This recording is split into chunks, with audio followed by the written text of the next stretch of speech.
Down at home decided to watch some TV, listening to the news like Gordon Mosley. And listening to the things that he say he trapped in tonight, paying close attention to make sure I hear it right. But when I hear the things that he mentioned on the news, I had to declare them kind of thing got me confused. I hear some things where the ERC noticing, and it convinced me that people ain't learning nothing.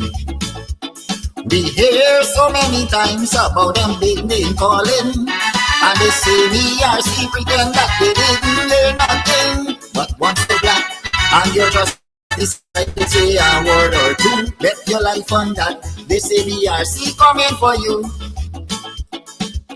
Listen to the things you just hear on social media. Only one set of people allowed to talk in one Guyana. I still say nothing, black people in learning. But this is my concern. I hope one day black people will learn.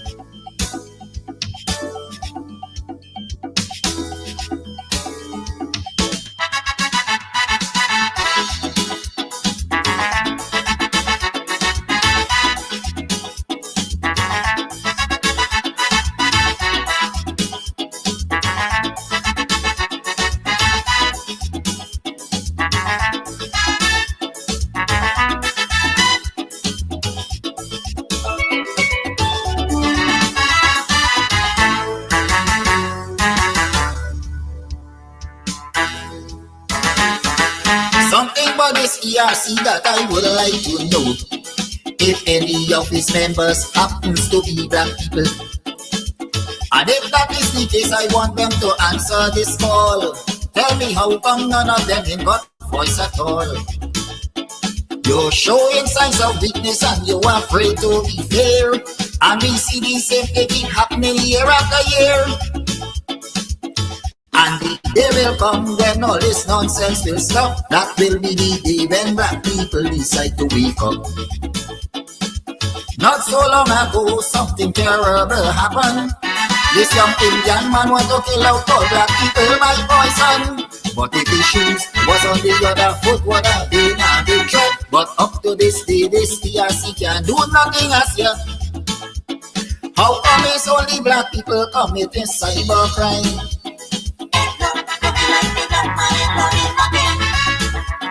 Then pretty on social media fussing people all the time. I still say black people in learning, but one day will come when the entire table will turn.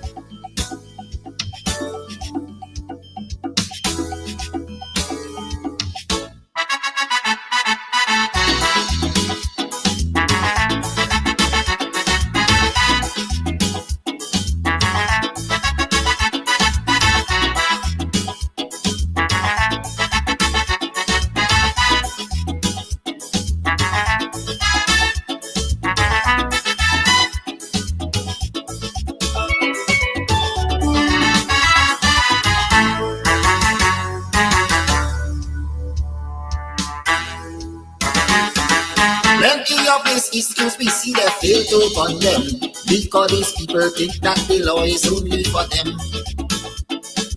And anybody else who decide to file a complaint they go call you a racist and don't want to hear nothing. Plenty complaint from time to time has been brought to their attention, but because of this one-sided cybercrime is why they don't show any concern. There's only one set of people that they really care about, and black people must take the abuse and shut them out. Kidaki Amsterdam went to court just recently for an issue that was highlighted by the same ERC. And with breakneck speed, the police decide to jump on his case. Without a search warrant, they went and search up the man's place. Let us all agree that black people under attack.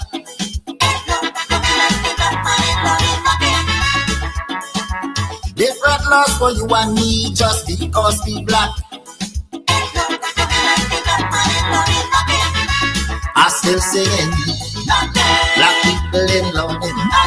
To all my black friends, we must put a stop to all this nonsense.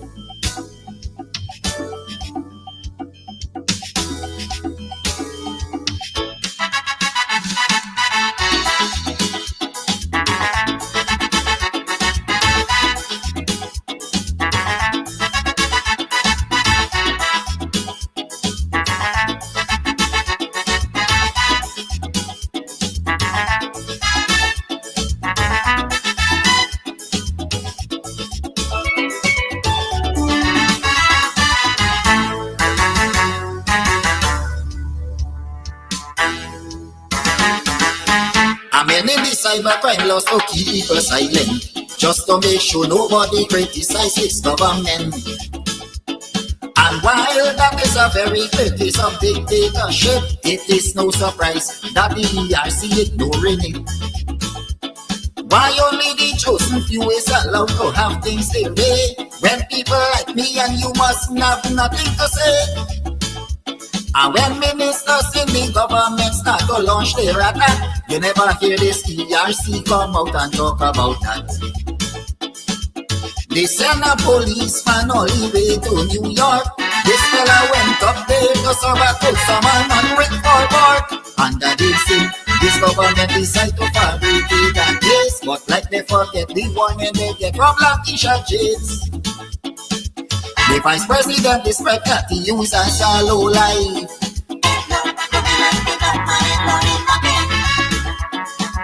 Because of this kind of abuse, he don't have a wife. I still singing, black people in learning. Just the other day, I hope your man see help is on the way.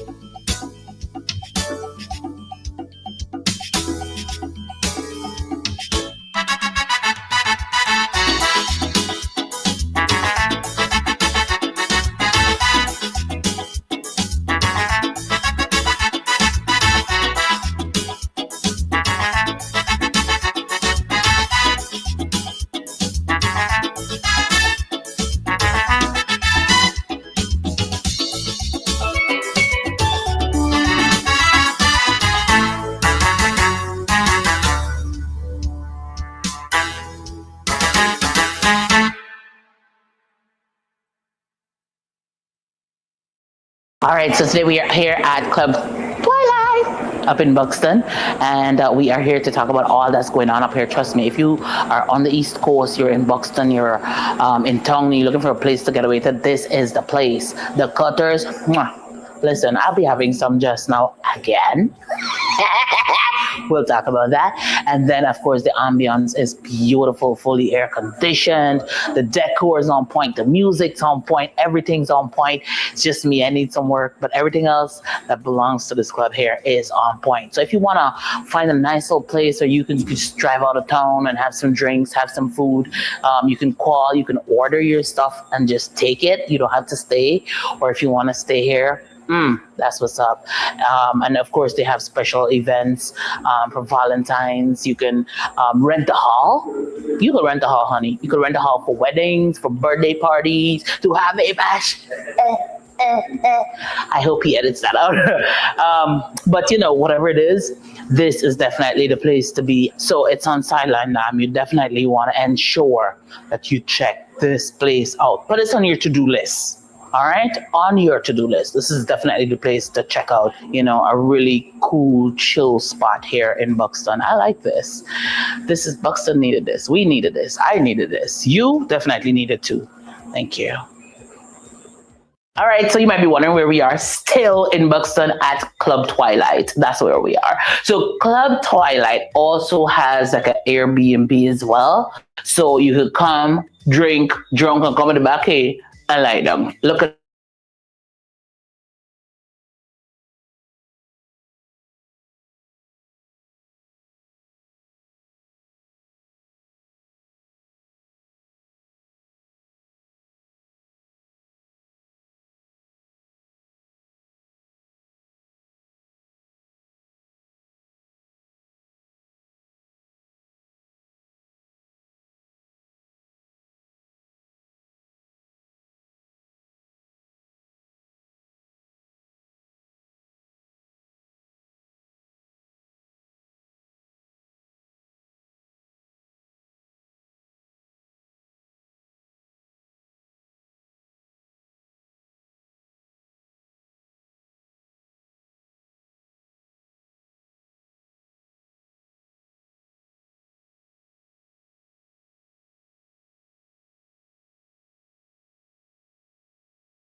Liquors, ice, beverages at Easy Party Rentals.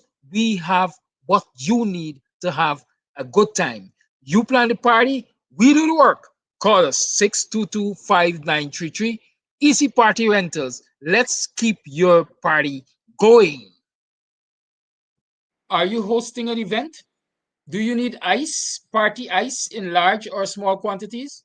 Then call us at 622-5933 for the best party ice available. $1,000 per bag. We do delivery.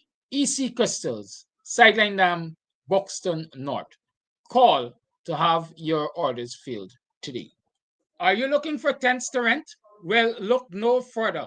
At Easy Party Rentals, Sideline Dam, Buxton North, we have tents in all sizes and colors. All sizes of tents we have. Small tents, big tents, medium tents, extra large tents. Call us on 622-5933. We have what you need. Easy Party Rentals. Big on tents. Yes, Oldies fans, Club Twilight and Blue Ribbon present Thursday Night Oldies at Club Twilight, Sideline and Buxton North, with Blue Ribbon the boss and the Club Twilight family. Yes, come on out. Let's go way back to the past. Come on down.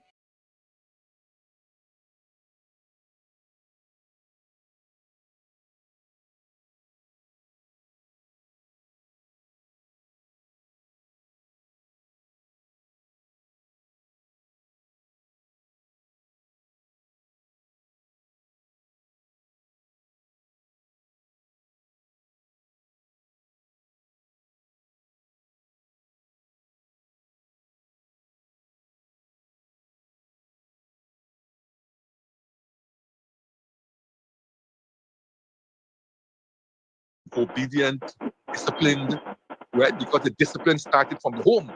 Notwithstanding your mother might have been a housewife, your father might be a farmer, and all these kind of things. The discipline started from the home.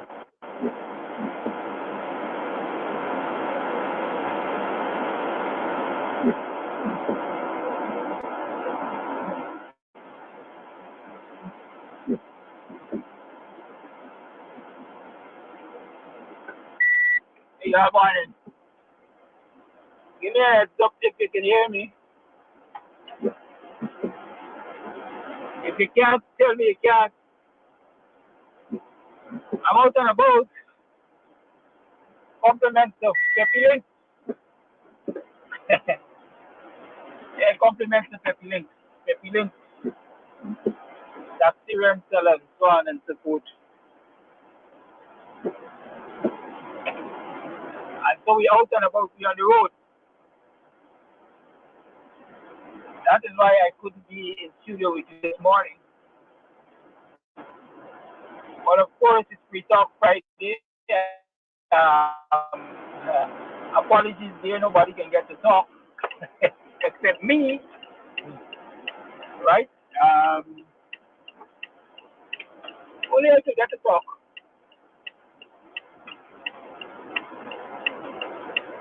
And so, what do we want to talk about on this good, rainy Friday morning? I want us to talk about election preparation and what we are going to do about the situation over at GCOM and the fact that we got 5 commissioners against 3 over at GCOM. What are we going to do about it?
how it is we treat with the other day I saw on, and I'm saying that any government, the citizens of this country, well, agents, as a matter of fact, it is right now. I believe, what are your opinions? Sure. That is why I couldn't be in studio with you this morning. But of course, it's Free Talk Friday. Apologies there, nobody can get to talk except me, right? Only I can get to talk.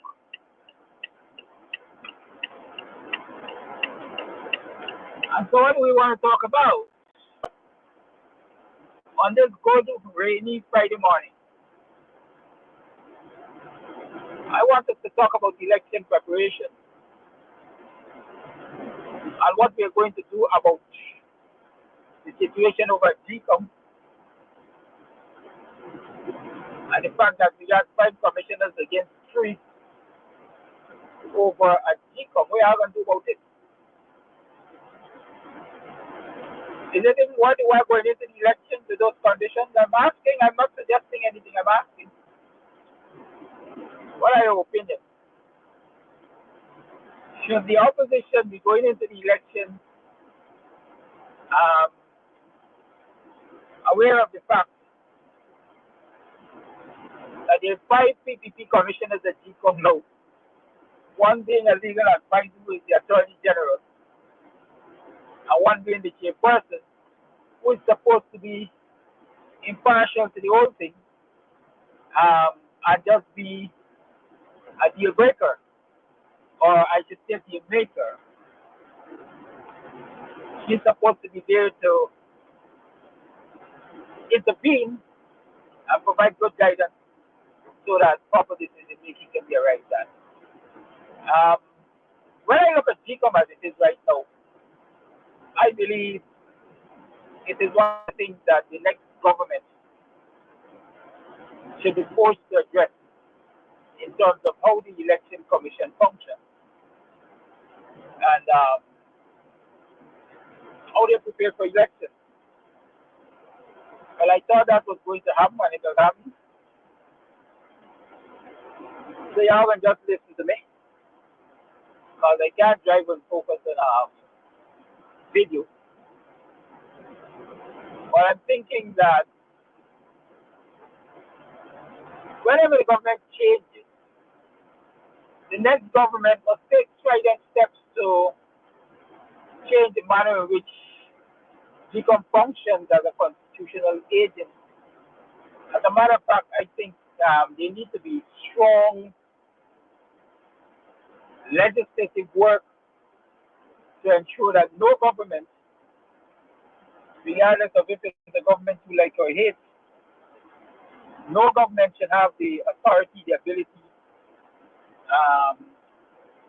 the freedom to interfere with the functioning of constitutional bodies. Because for too long we have seen that because of political interferences and so on, and political appointments and so on, constitutional bodies have not been serving the citizens of this country they were intended to. I'm sure the legislators call them fathers of the nation, call them what you like, trailblazers, call them what you like. I'm sure it was not their intention that the executives get to control the administrative and the judicial, because when that happens, then there are no checks and balances. And I'm saying that any government led by a group of people who are serious about wanting the best for Ghana should leave no stone unturned to change the construct, to change even if the legislation requires changing, how it is we treat with, don't worry, I'm at the stop, how it is we treat with the functioning of these constitutional bodies in terms of strict separation of powers. The other day I saw on social media, I think it was in Canada, no, right in Trinidad, yes, right in Trinidad, where the Prime Minister had an interest in finding out who were the businesses, or let me say broadly, who are the users of the most foreign exchange in the country, or who the people who have the highest demand for foreign exchange in the country. And I'd say Governor of Central Bank, I can't remember if that's the title, refused to divulge that information, right? Refused to divulge that information. And I understand it's not the first time that such a request has been made and such refusal has been given. And you can do that when there's a strong constitution and when there's respect for constitution and when constitutional agencies are made to function. Why is it we can't have the same happening in Guyana? Why is it the administrative has to have its hands in every single thing, including the legislative and the judicial? Why can't we have real separation of powers? If we have not seen what the problems are that we will run into when we don't respect separation of powers so far, then we have to be a blind set of people. We definitely have to be a blind set because all of the troubles that they see, a whole lot of the troubles that we have in this society are as a result of politicians being allowed to push their hands into every little thing. Right? Politicians being allowed to push their hands into every little thing. The police can't function because when the police take police action, politicians call them and blaze them up and tell them to do otherwise. And so you have a lot of people who are bent on doing wrong in the society. They do wrong in the society anyhow, knowing that the police or knowing that they got political friends who will protect them. How do we deal with that? For me, I'm saying that the next government has a responsibility to revisit the legislation and ensure that systems are put in place so no other government whatsoever, regardless of even if it's the same government in power, can continue to do such. I also believe we need election financing laws because we need to know how these elections are financed or how the contestations are financed by political parties. Because as is visible again, I'm of the firm opinion that this government is currently utilizing the state's resources to campaign for elections. I see sirens running up and down the country. Every day that siren running north, running east, running west. Presidential entourage going here, going there, going there. And what they're discussing when we return to power. In other words, they're campaigning using government. And for long, we have had discussions about that.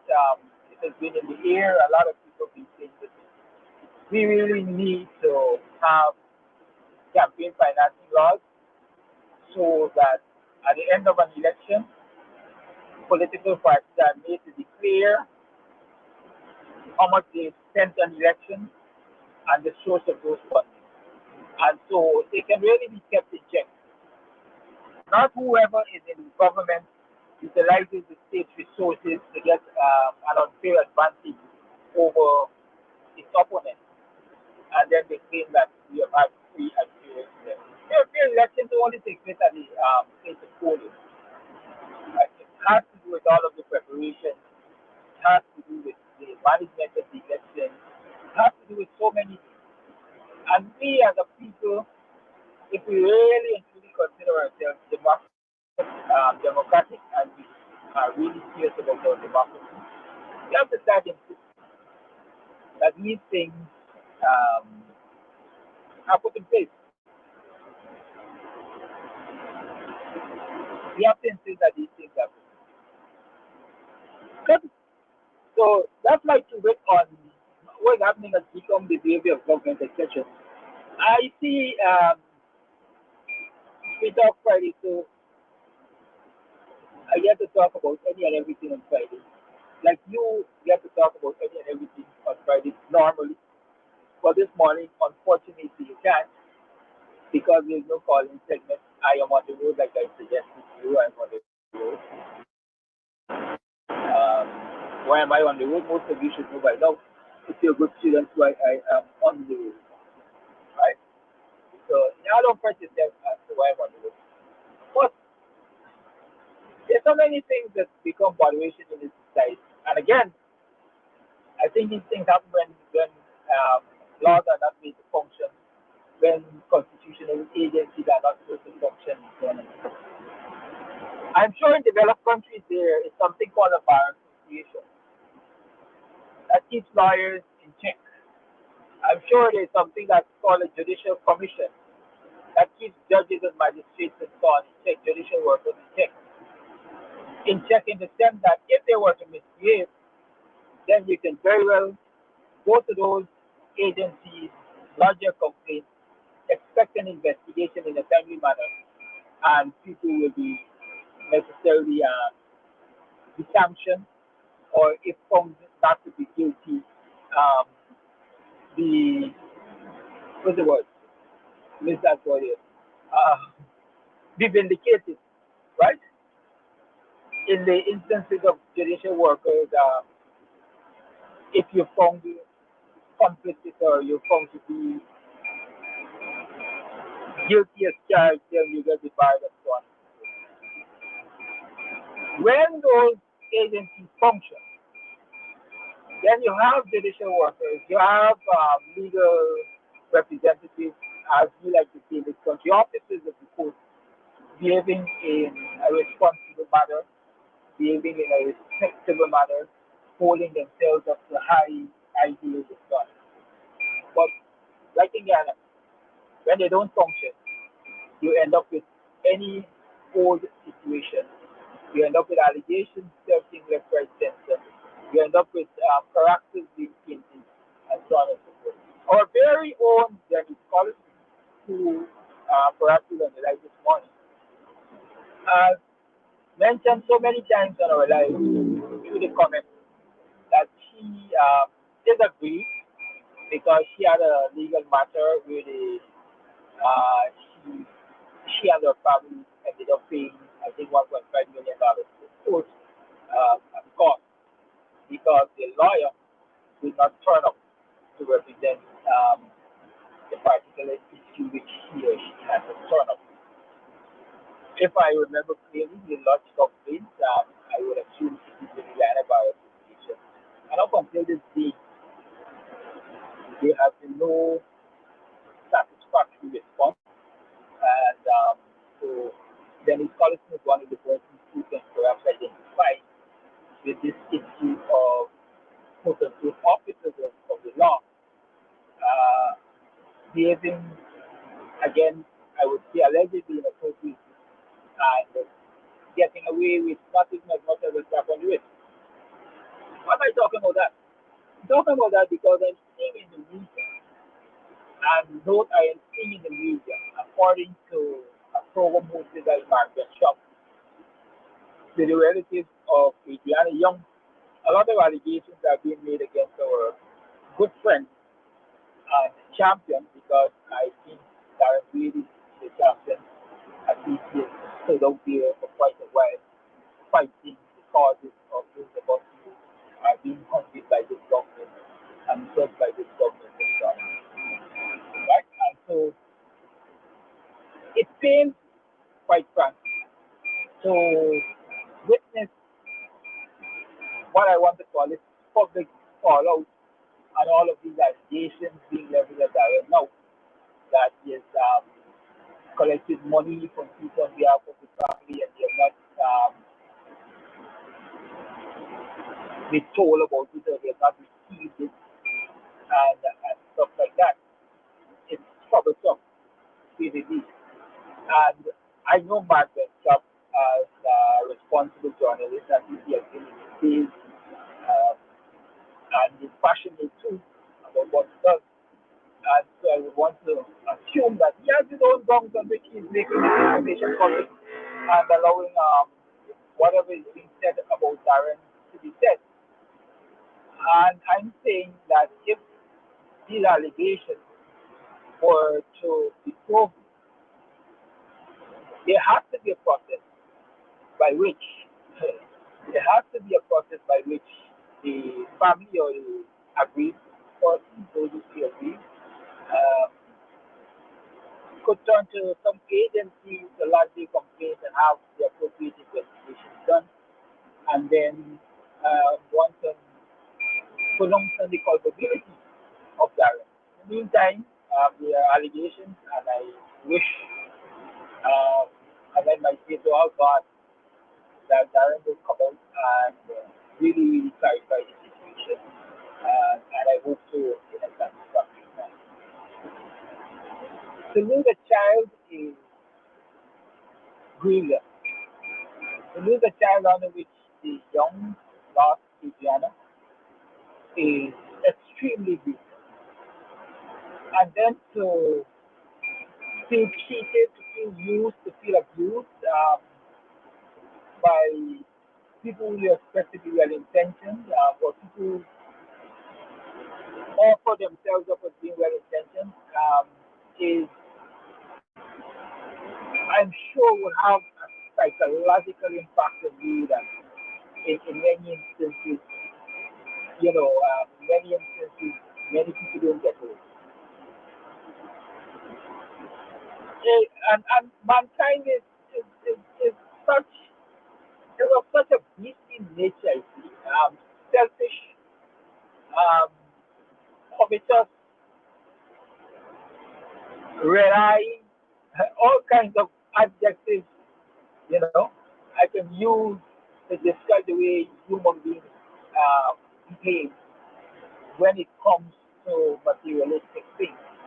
And this is not necessarily in reference to the allegations we've made against Darren, but in the wider sphere of things, because we've seen not only is this family saying Darren did X, Y, Z to us, and we are aggrieved about it, but they're also saying that there are lots of people on social media who have gone out there and used their name to garner funds, and not necessarily for them, but basically to garner funds for themselves, even in by what we call it, imposter representation, right? Misrepresentation, pretending to be who they are not, and stuff like that. And if one can, choose such a dreadful occasion to behave in such a manner, then you have to ask yourself, where is the heart, where is the love, and where is humanity? Where is the heart, where is love, where is humanity? Why is mankind so brutal to one another? Why? Why do we have to be like that? The other day I was talking, and listen, the other day while I was talking about the importance of being able to fund engineers and so on, right? Somebody suggested that a GoFundMe be open for that purpose. And I said to them, great idea, great idea. I will, convey that advice to the political bigwigs and let them act on it. I went on to say, people may not know, but I find it difficult to, well, not difficult, but I really try to safeguard myself from having to deal too much with other people's money. Because the allegations that can be made against me sometimes, even one those things are easy to come by, but they're very, very, very difficult to get rid of. Maybe like corruption or white fiction or white Western. Right? So as public officials, as community activists and so on, one has to be very, very careful about how they handle publicly guided finances if they choose to handle it. And if they choose to handle it, they have to really ensure that they can do strict accountability. Uh, every time, even if it follows your pocket and you roll in the grave, you must be able to give a account for it. Because remember too, that these are people who are aspiring for public office. And if you're aspiring for public office, those are things you don't want to have. Um, those are labels you don't want to have. Because if you're not in power yet and you're able to imagine when you get access to all awareness and rubber plants. Right? Those are the sentiments, or those are the usual sentiments of citizens. So we have to be very careful. And we have to be aware. We have to, safeguard our integrity at all times.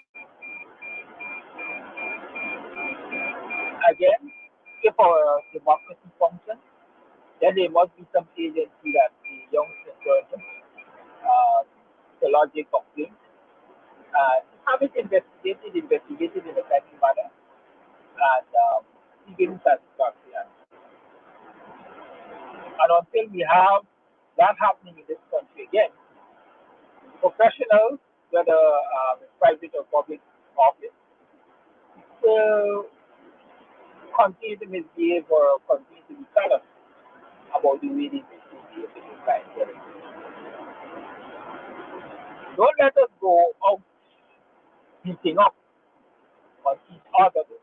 Don't let us go beating up on each other. Let us, I would say, get the facts, examine the facts, verify the facts, and give everybody involved the right to respond, and let them, be able to respond.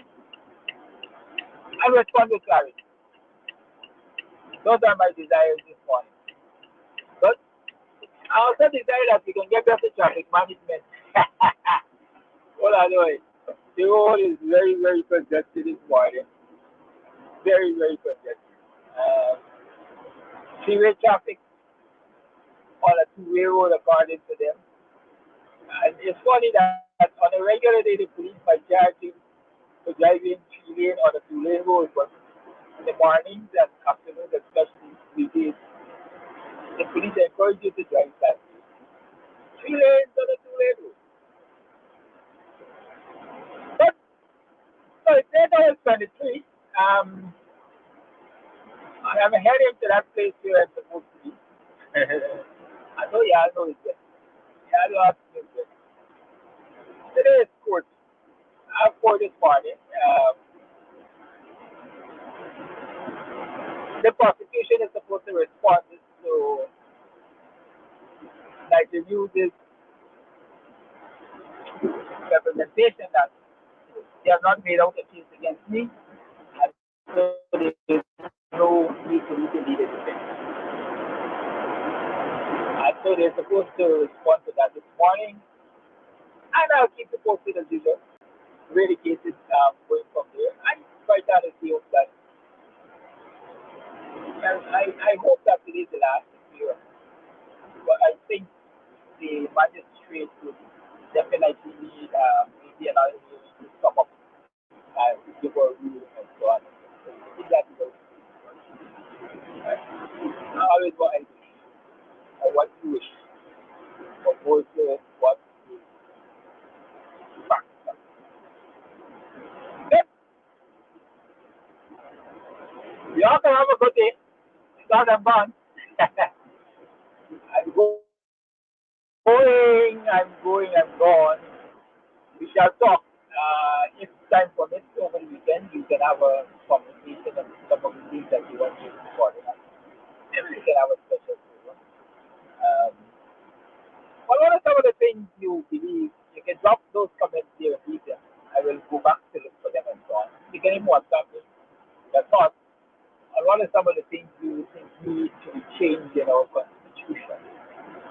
Because the constitution, as a matter of fact, I think it was this judge who just retired from the CCJ who said that Guyana has an advanced constitution when it comes to compared to other territories in the Caribbean. And I'm asking myself, if that is so, how is it you have so much fear? How is it you have so much fear? Is it that I mean, law in the books and law in the books, but if you don't have any enforcement and so on, then they are just law in the books. What do you think can be done to fix this broken system that we can, especially separation of powers, the way the judiciary functions, the way the legislative organs function, the way the administrative function? What are some of those? What are some of the things you think can be done? What are some of the changes you would like to see the next government put in this system? Right? The next government. And while I say I'm going, I remember talking with a young person after the British TikTok. Yeah, I was on one of those TikTok panels, and I heard the youth, young lady, berate the coalition government for allocating plot of land to her that she had to pay $2 million. Said she had applied for land and she was waiting for several years. And then eventually, while the coalition was in office, she was called for an allocation. And she was allocated a plot of land that she had to pay $2 million. In her mind, that was not in keeping with her affordability. It wasn't in keeping with what she can afford. And she saw it as the coalition wanting her to pay it. Right? So she was given a plot of land which she couldn't afford to pay for, really pay for. And that therefore suggested that, they wanted her to. Unfortunate, because from my experience dealing with the Ministry of Housing, or Department of Housing, whichever they call it, you are interviewed. When you apply, they call you for an interview, you're asked to submit cases, indicating your income and so on and so forth. And so based on the information you provide, you are deemed to be low income, middle income, high income, or low income. Sometimes if you apply for a young professional allocation, turnkey houses, all of those things, you get interviewed and you have to provide proof of income and stuff like that as far as I remember. And so I do not understand, I can't understand how it is this young lady was allocated a plot of land about $2 million. And according to her, she couldn't afford that. Who screwed up? But the officers giving her accurate information, because I don't think they will just pull information out of her hat and say, you look like you could pay $2 million. Pay $2 million. When I went for an allocation, first thing I tell them, I ain't walking away, because that was the fact and still is the fact. Government never provided employment for me. CCC ensured I was dismissed once they take office. They gave me a month's pay in lieu of notice. A month's pay couldn't mind me for months. So when they called me, obviously, yeah, I'm fair, but I walking away. I just said, sorry, how much money are you making? And I responded accordingly. I think it was brutal. For the short time that they gave you to pay the money for the land, I think that was brutal. Because they had to find maybe about 1/3, I think, immediately. And then and a couple of months to find the rest. Right? But the assessment of the value of the land that I could have acquired, I think I would say was a fair assessment because I was still right where I stood in the low income bracket. I am not middle income, I'm not young professional, I'm not high income. I'm just like the ordinary guy doing what I got to do, right? Providing for yourself and family and so on. So I still find it difficult to understand how it is that the individuals allocated from the land that was real estate for. But that she said she's very angry with the coalition and as far as she's concerned, she can't get no vote from her, right? She's willing to give her vote to somebody else. Um, I when you hear things like that, you see, well, we plenty bad in this country. Damn you do, damn you don't. Right? Damn you do, damn you don't. Right? You try to maintain law and order and then chastise the faith you can't get a vote because money is making. Allow the lawlessness to become pervasive and chastise you can't get a vote. So once we get the government in this case, of course, has a direct correlation to what we demand of citizens. We have a part to play. We have to recognize that. According to them, people get the government they deserve. What do we deserve? Can I mention the 9 o'clock correlation to the guy in his morning time on the road? It's Friday the 13th of June. And it's a significant date. The 13th of June is a significant date, especially for us in the Working People's Alliance. Yeah, it was Rodney's death anniversary. Remember, he was murdered 13th of June 1980. Right? And I woke up this morning thinking about it and said, but you know, life is funny. Life is funny. Because imagine allegedly Fox Bonham killed Rodney in 1980. And 5 years later, they both Fox Bonham too. So, you know, 5 years later, a reminder that the man is just a man, regardless of the office he's sitting. We all will end up in the great beyond at some point in time. And so we should keep that in mind and be just to our fellow man. And don't take who we give. Ain't like don't take life, try to preserve life instead. And avoid the temptation of analyzing people because they think that they mash the part and they mash the part too hard. This thing because political contestation in the skin and thick, according to the judge, if you get too stomach, it's not for you. Then sure you get too stomach or you get thick skin like Baring, right? What people know about Baring? Ding, ding, ding. You could tell the Baring, but don't put in the ring, right? Let us reflect and try to keep more out of our politics. A lot of people, they say, well, intentioned citizens of laws of life, this society, fighting for good governance and democratic practice.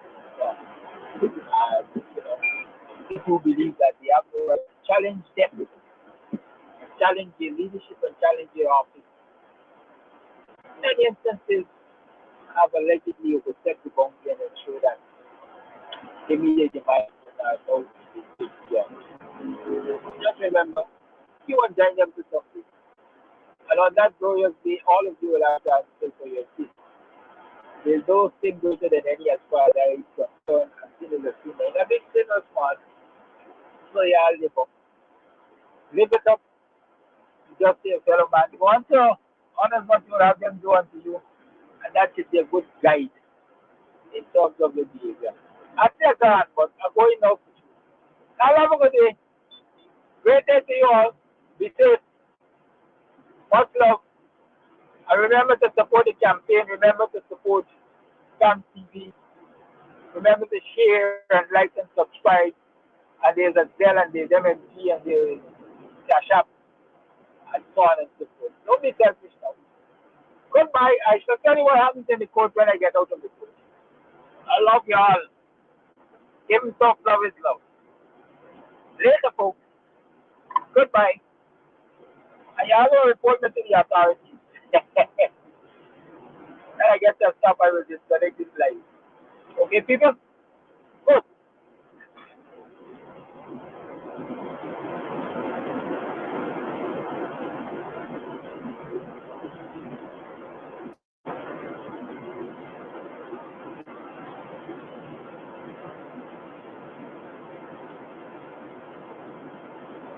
They never want to be strive. Instead of paying starvation wages, the taxes to the hell out of us.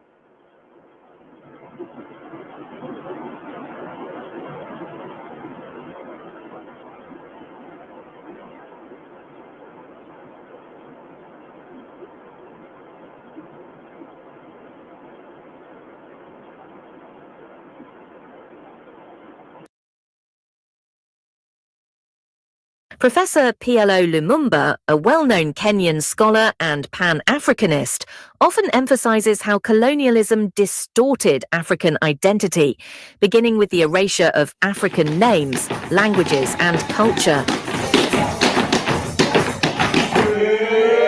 When we regained our independence, or even before, we were told that our names were not good.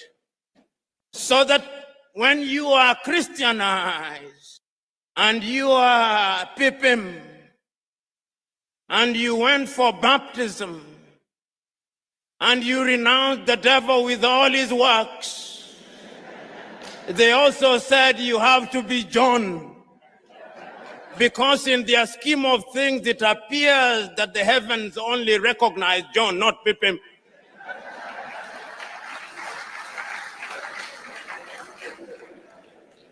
We were told that all the education we had acquired meant nothing, so that if you are eloquent in Ga or in Twi, you are not intelligent. You are only intelligent in English. You can only be intelligent in French, in Portuguese. We now know that that is nonsense. And you know,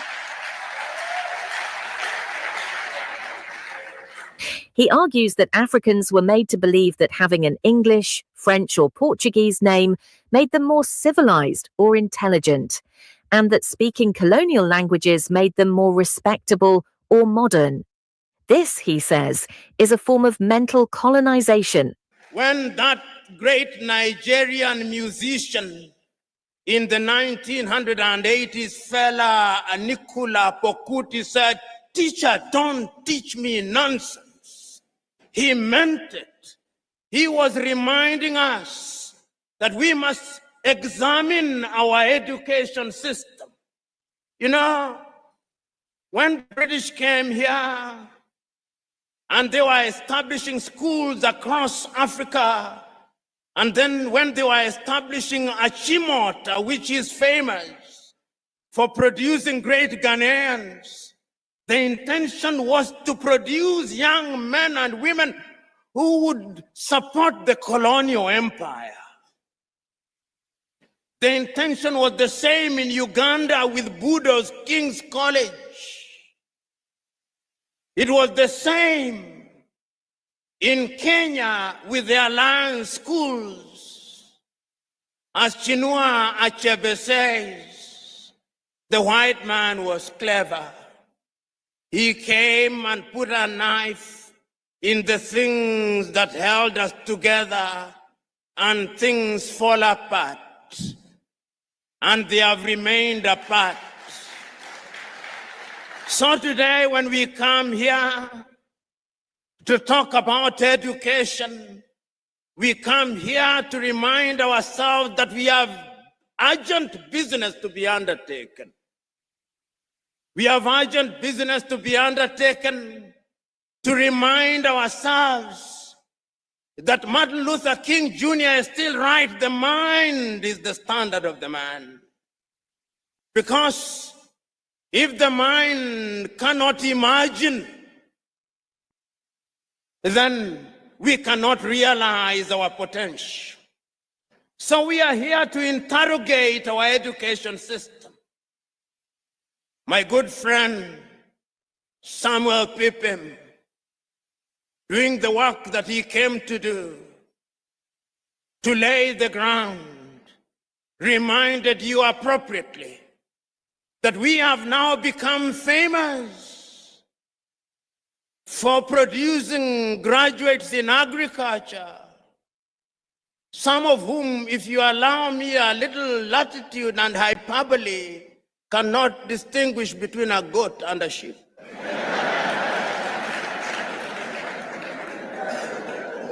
Captain Ibrahim Traoré, the young revolutionary leader of Burkina Faso, echoes this sentiment in his speeches and actions.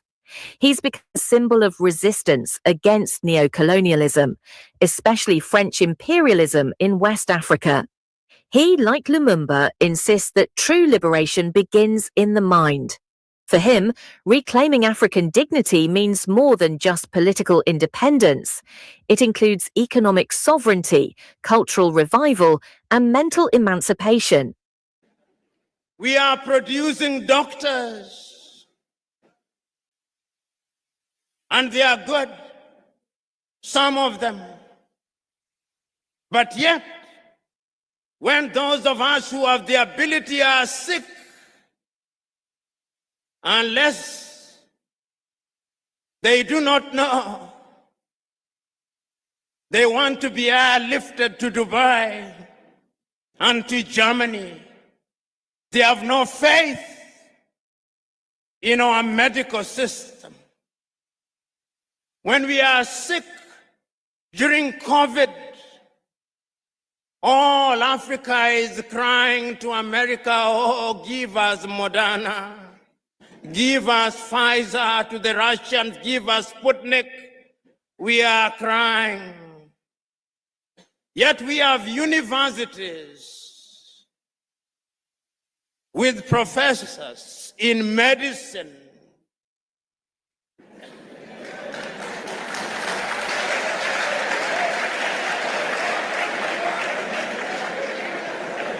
You know, there is a missing link somewhere. Until the day we have the courage to find that missing link, then we are not preparing for the 21st century.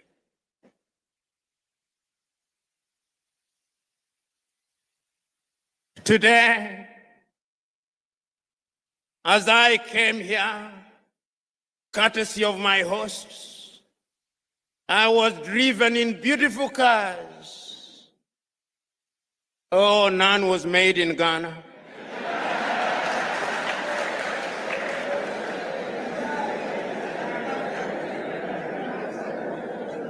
They are either made in Japan or in Germany. Africa does not produce cars. Ali Mazrui is right. We are in the business of consuming that which we do not produce and producing that which we do not consume. We must re-examine our education system. Even in matters as mundane as sports, which is a multi-billion-dollar industry. The United States of America offers our young men and women scholarships to study sports. Our universities don't. Football is a multi-billion-dollar industry. But yet, when one of the masters of ceremony was speaking in jest, It is not the anthem of Asante Kotoko that he remembered, but that of Liverpool, "We shall not walk alone."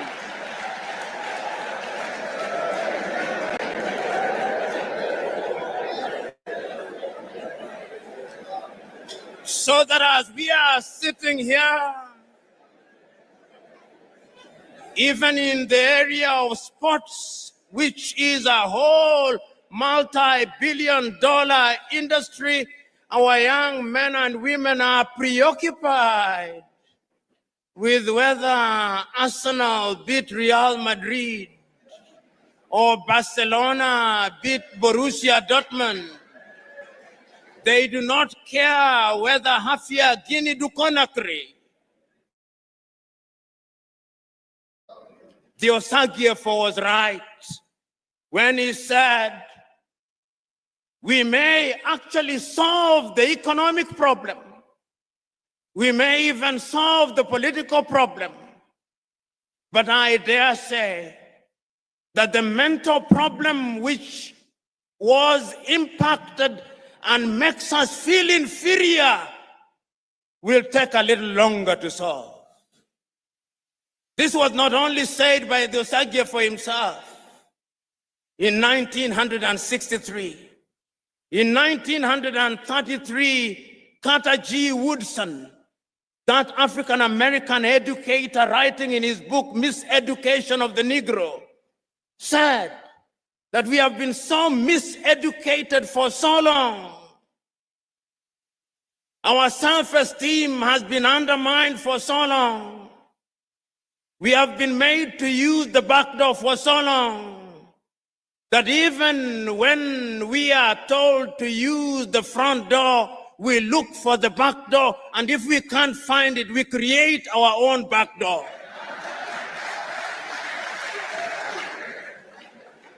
The level of our miseducation is amazing. We must change it in order to enter into the 21st century. You know, Brother Pippin, when you said that our passport, technological passports to the 21st century and visas to boot are expired, you are right.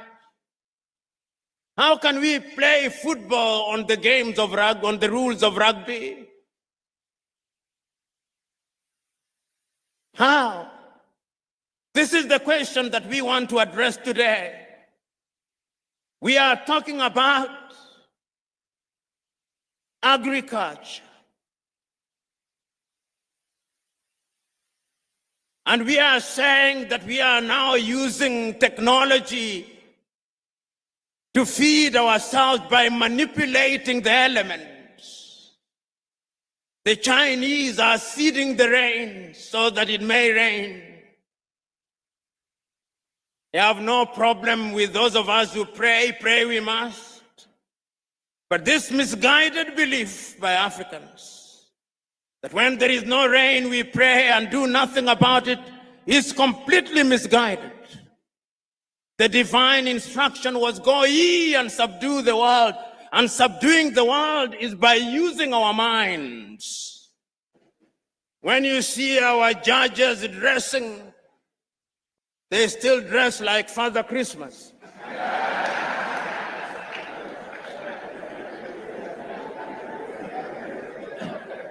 Whoever told us that justice could only be administered when you dress like Father Christmas, I do not know.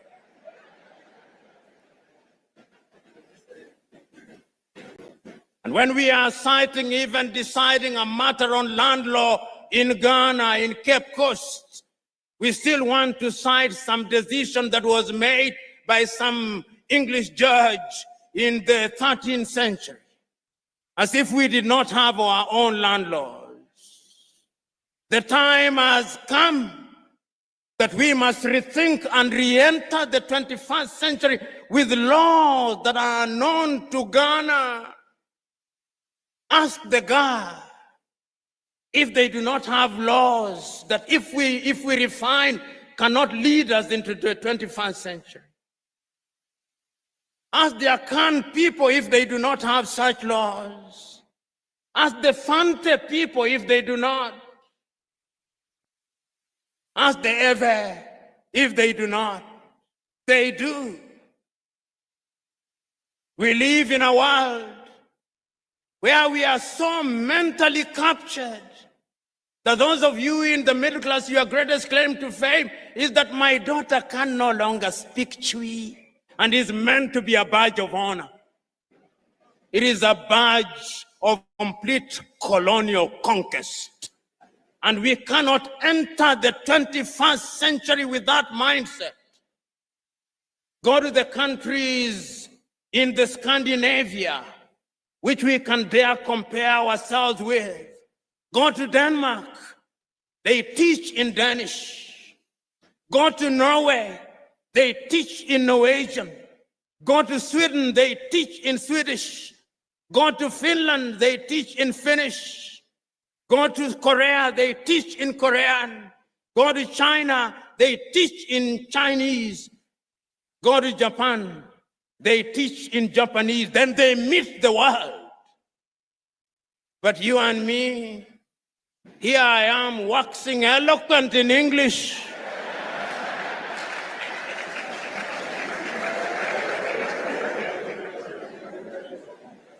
Not in Kiswahili. We must revamp our curriculum. And we must have the courage to do so as I speak to you now. They are teaching Yoruba and Twi at universities outside of this continent. Why? Because language is a multi-million-dollar, multi-billion city industry. It is only us who do not know. Those of you who are religiously inclined, we are the only visitors in Jerusalem. So, brothers and sisters, we are here to remind ourselves that there is urgent business to be undertaken. We are here to remind ourselves that we had a good past. We are here to remind ourselves that others came and through slavery they disrupted that past, that they did not stop there, that they came again under colonization, and this time they disrupted us so very thoroughly and took away even the most precious of things, our confidence. That when they came here and imposed an education system, that education system had only one agenda. The agenda was to create men and women, if they were the English who colonized you, who could speak English and be their clerks. If you are colonized by the French, that you could speak French or Portuguese or Italian or Germany. When we regained our independence, we only made cosmetic changes. The time is now to go deep and remove the cosmetics and go to the fundamentals. So, ladies and gentlemen, here today, we are here to tell ourselves ad nauseum that the mother continent can change, and she will change. She will change. And when I look at the future and I hold all factors constant, I see an Africa whose young men and women are educated and their education is about innovation and invention. I see such an Africa. I see an Africa whose sons and daughters will be leaders in cryptocurrency. I see that Africa.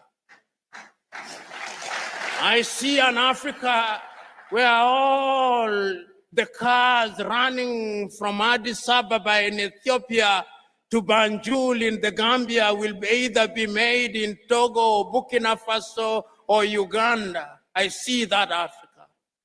I see an Africa where the Ghanaian doctors who are running hospitals in the United States and in the United Kingdom will have the courage to come back home because there is something called a hostel where they can do their trade. I see such an Africa. I see an Africa where we will have our own satellites that are launched next to Elmina Castle, and they'll go out there in the orbit, and we shall not be depending on Vodafone. I see such an Africa. I see an Africa where we will be able to produce enough rice, enough cocoa, and enough gold, and we will process it here, and that you will be selling it to Nairobi, Kenya, Dar es Salaam in Tanzania, and it will not be necessary to look to the outside world. I see such an Africa. I see an Africa where, apart from Kiswahili, one of the languages that will be spoken will be Twi or Ebe or Ga. I see such an Africa. That Africa is possible. It is possible, Honorable Minister for Education, when at your next meeting you think outside of the box, or preferably without reference to the box.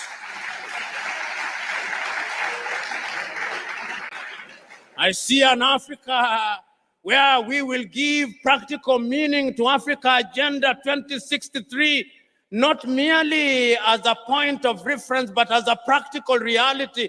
I see an Africa where there is Africa Continental Free Trade Area, and the majority of students here at Winneba will be drawn from Togo, from Benin, from Gabon. I see an Africa where our kith and kin in Martinique, in Guadeloupe, and Barbados, Antigua, and Barbuda will be coming here. I see that happen. So go out there and amaze Africa. God bless you.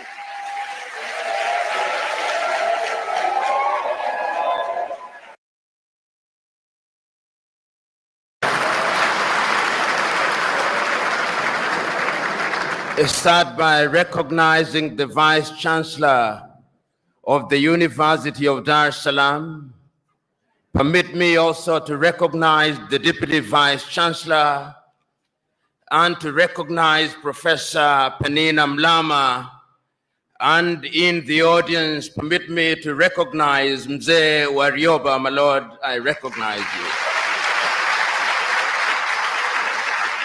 I also take this opportunity to recognize the other academics who are present here, the students who are here, and members of the press. I'm so very happy to be invited once again to be present with you to celebrate and commemorate the life and times of Mwalimu Julius Kambarage Nyerere. I first came to Tanzania as a student on the 9th day of December 1984, when I was a student leader at the University of Nairobi, and the then president of Kenya invited me, among other students, to accompany him. And that is when I met Mwalimu Nyerere. I then, 10 years later, in 1994, visited at the invitation of Professor Haru Bothman on the occasion of 40 years of celebration of leadership in Africa. And that is when I formally was introduced to Mwalimu Julius Kambarage Nyerere and his foundation. It therefore gladdens my heart that I'm in the country of a man whom I admire, and in a hall named after, and in a hall that is named after another great African, the Osagyefo, Dr. Kwame Nkrumah. The subject that has preoccupied us in the last few days is one that is as topical as it is relevant. The rise or fall of Africa on account of the African politician. And in order to do justice to that subject and to remain faithful to my chosen subject, which is a call for hygiene in African politics. There is a sense in which one must take a historical journey, if only to appreciate the factors that animated Africans to seek to regain their independence from the colonial masters. Historians will remind us that we were first enslaved, that Africans were taken, and this we seldom say. The first civilization to take Africans out of this continent were the Arabs. And they took Africans from the eastern coast. And it's sad that in that part of the world, there are not many Africans who remained, because it was in the business of the Arab enslaver to castrate Africans. We never say that, but we must say it because it is historically significant. Then the Europeans came, the Portuguese came, the Spaniards came, the Germans came, the French came, the Belgians came. Africa became the hunting ground for the European colonizers, and we were the spot. We built, our ancestors built the United States of America. Our ancestors built Europe. And when slavery had lost its shine and sheen, the Europeans abolished it. But they replaced it with yet another pernicious enterprise, the colonization of Africa. The Europeans sat in Berlin, in Germany, in 1884, and they looked at the map of Africa and parceled it out. The British had their share. The Germans had their share, and Tanzania or Tanganyika was their share, as was Rwanda and Burundi. The Spaniards were Johnny-come-latelys in the arena, and they got little Equatorial Guinea and Southwest Africa. The French were here, the Portuguese were here, and we were colonized. This time round, they did not take us away. They came here, and they controlled us, and they told us, not in so many words, that we were children of a Lord. And we were treated as if we were children of a lesser God. In fact, they told us that on the day of creation, we were merely hewers of wood and drawers of water. And if anybody were to doubt it, in 1948, it was more blatant when Hendrik Verwoerd instituted the apartheid regime in South Africa. But yet there is a sense in which the God that we worship never sleeps. The colonial enterprise ran its course. And the European tribes, the Europeans never called themselves tribes, they called them nations, were engaged in a war. First in 1918, the European tribes fought. And they had something called the League of Nations, which died. Then they fought again in 1945. And what is unique about the European nations is that when they are engaged in tribal wars, they call them world wars. So there was another war between 1945, 1939, and 1945. And after that, a new kid on the United States of America took the lead in saying that colonialism was something that was undesirable. But at that time, Africans were never quiet. Those who had been taken out had already started agitating. Many of us here will remember Marcus Garvey, of whom Bob Marley says, Garvey was a buffalo soldier in the heart of America. And many of us will remember W.E.B. Du Bois. Many of us will remember that they started agitating that Africans must regain their dignity and their independence. And indeed, in 1847, in Liberia, a small group of Africans were brought back in Monrovia, and Liberia became the first independent black nation in the continent of Africa. So soon thereafter, in Sierra Leone, they also created yet another colony. But Africa was colonized, except Ethiopia, which they tried to take in 1938 and exiled Professor Dr. Haile Selassie. And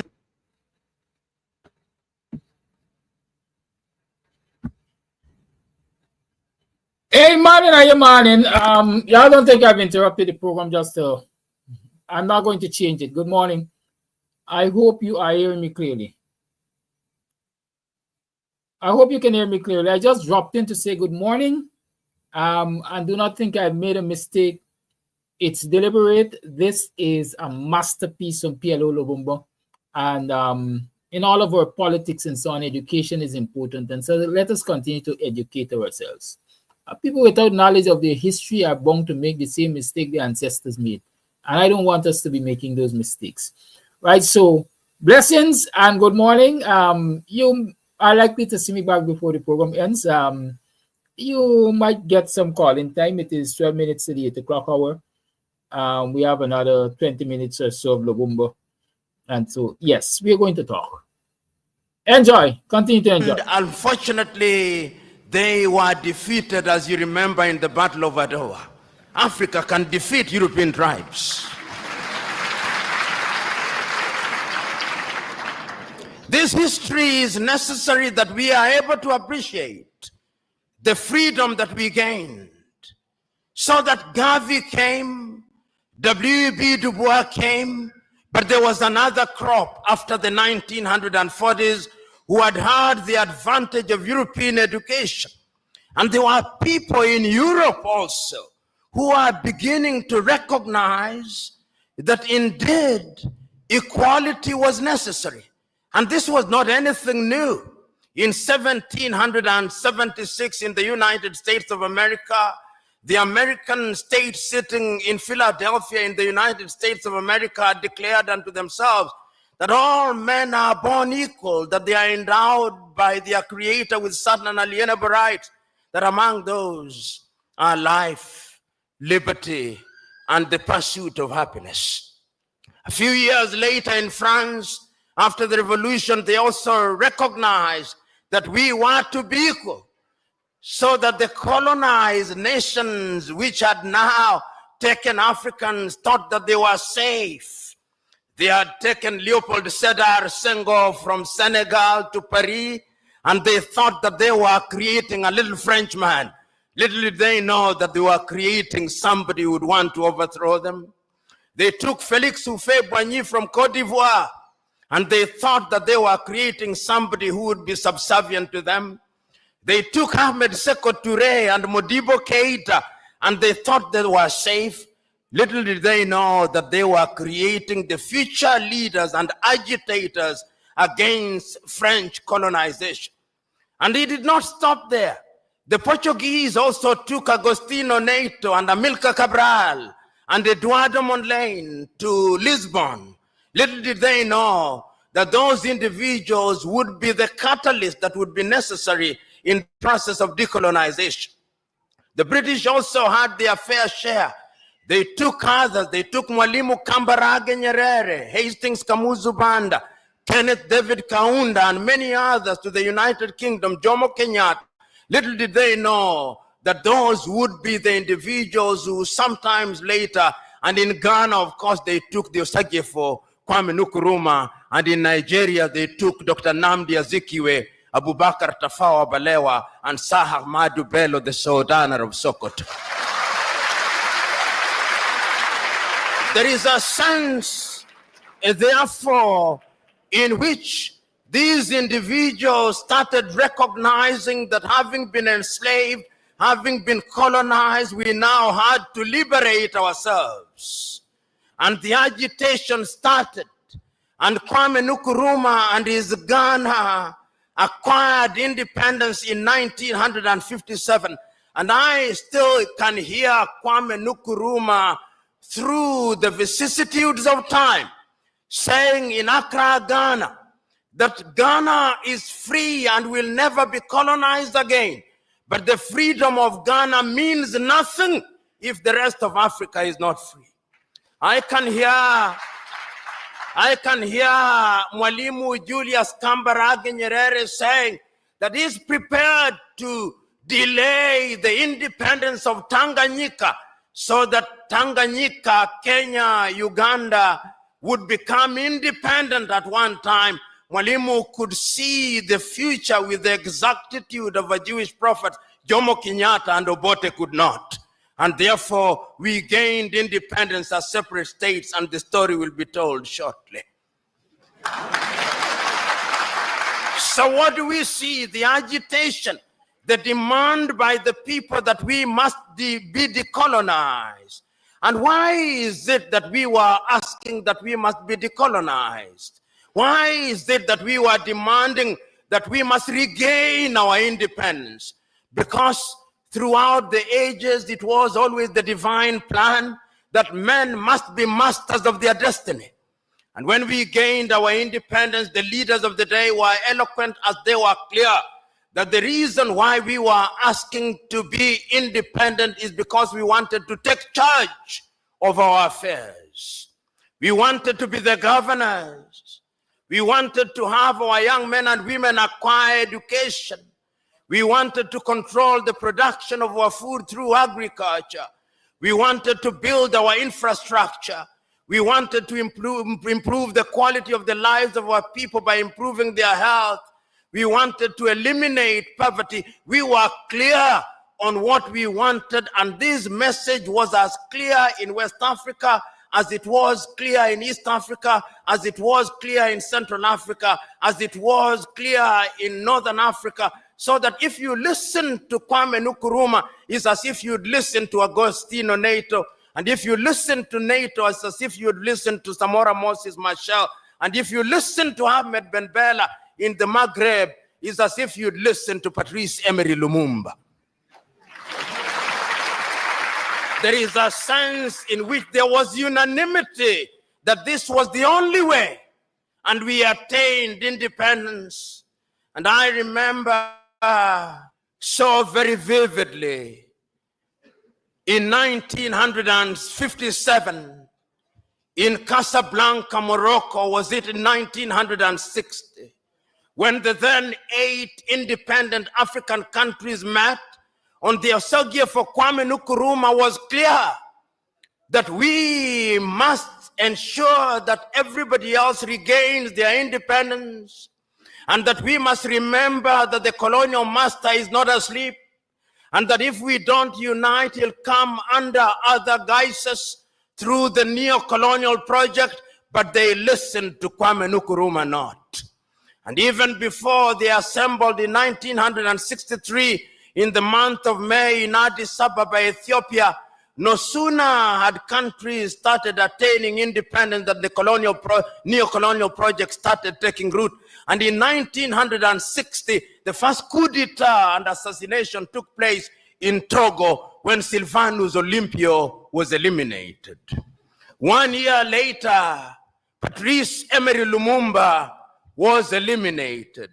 So that in 1963, in the month of May, when 32 heads of states and government assembled in Addis Ababa, Ethiopia, there were several speeches, but 3 speeches stand out.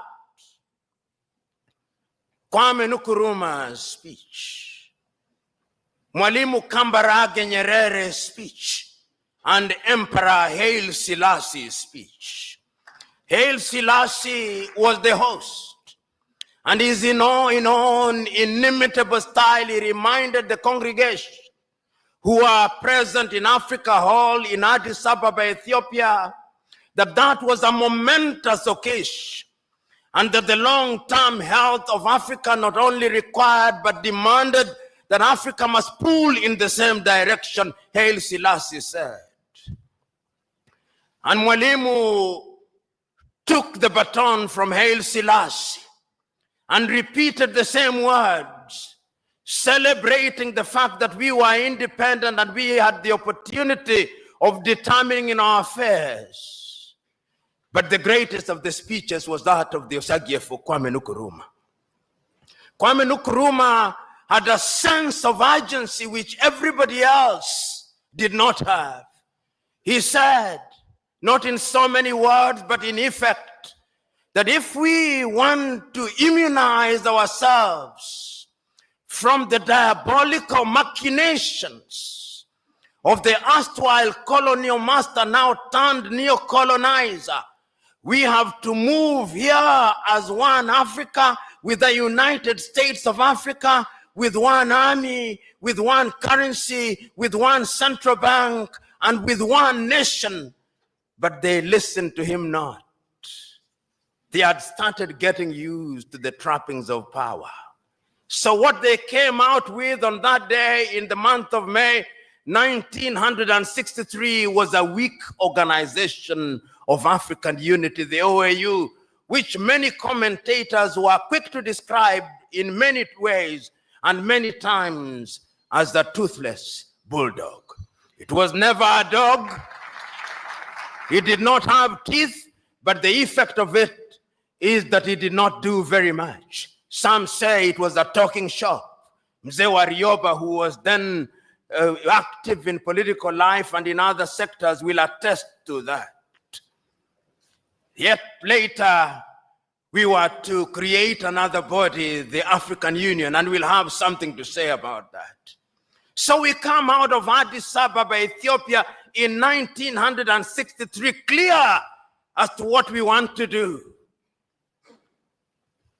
The African politician begins to emerge. We have them in different parts, but they begin to show characters that are totally inimical to our expectations. You of the Swahili say, maskini akipata matako huliambwata. Maskini walipata matako zililiambwata. They started getting used to the trappings of power. And we started having countries which we thought would liberate us. And I'm talking about the hygiene of the politics. It started disappearing.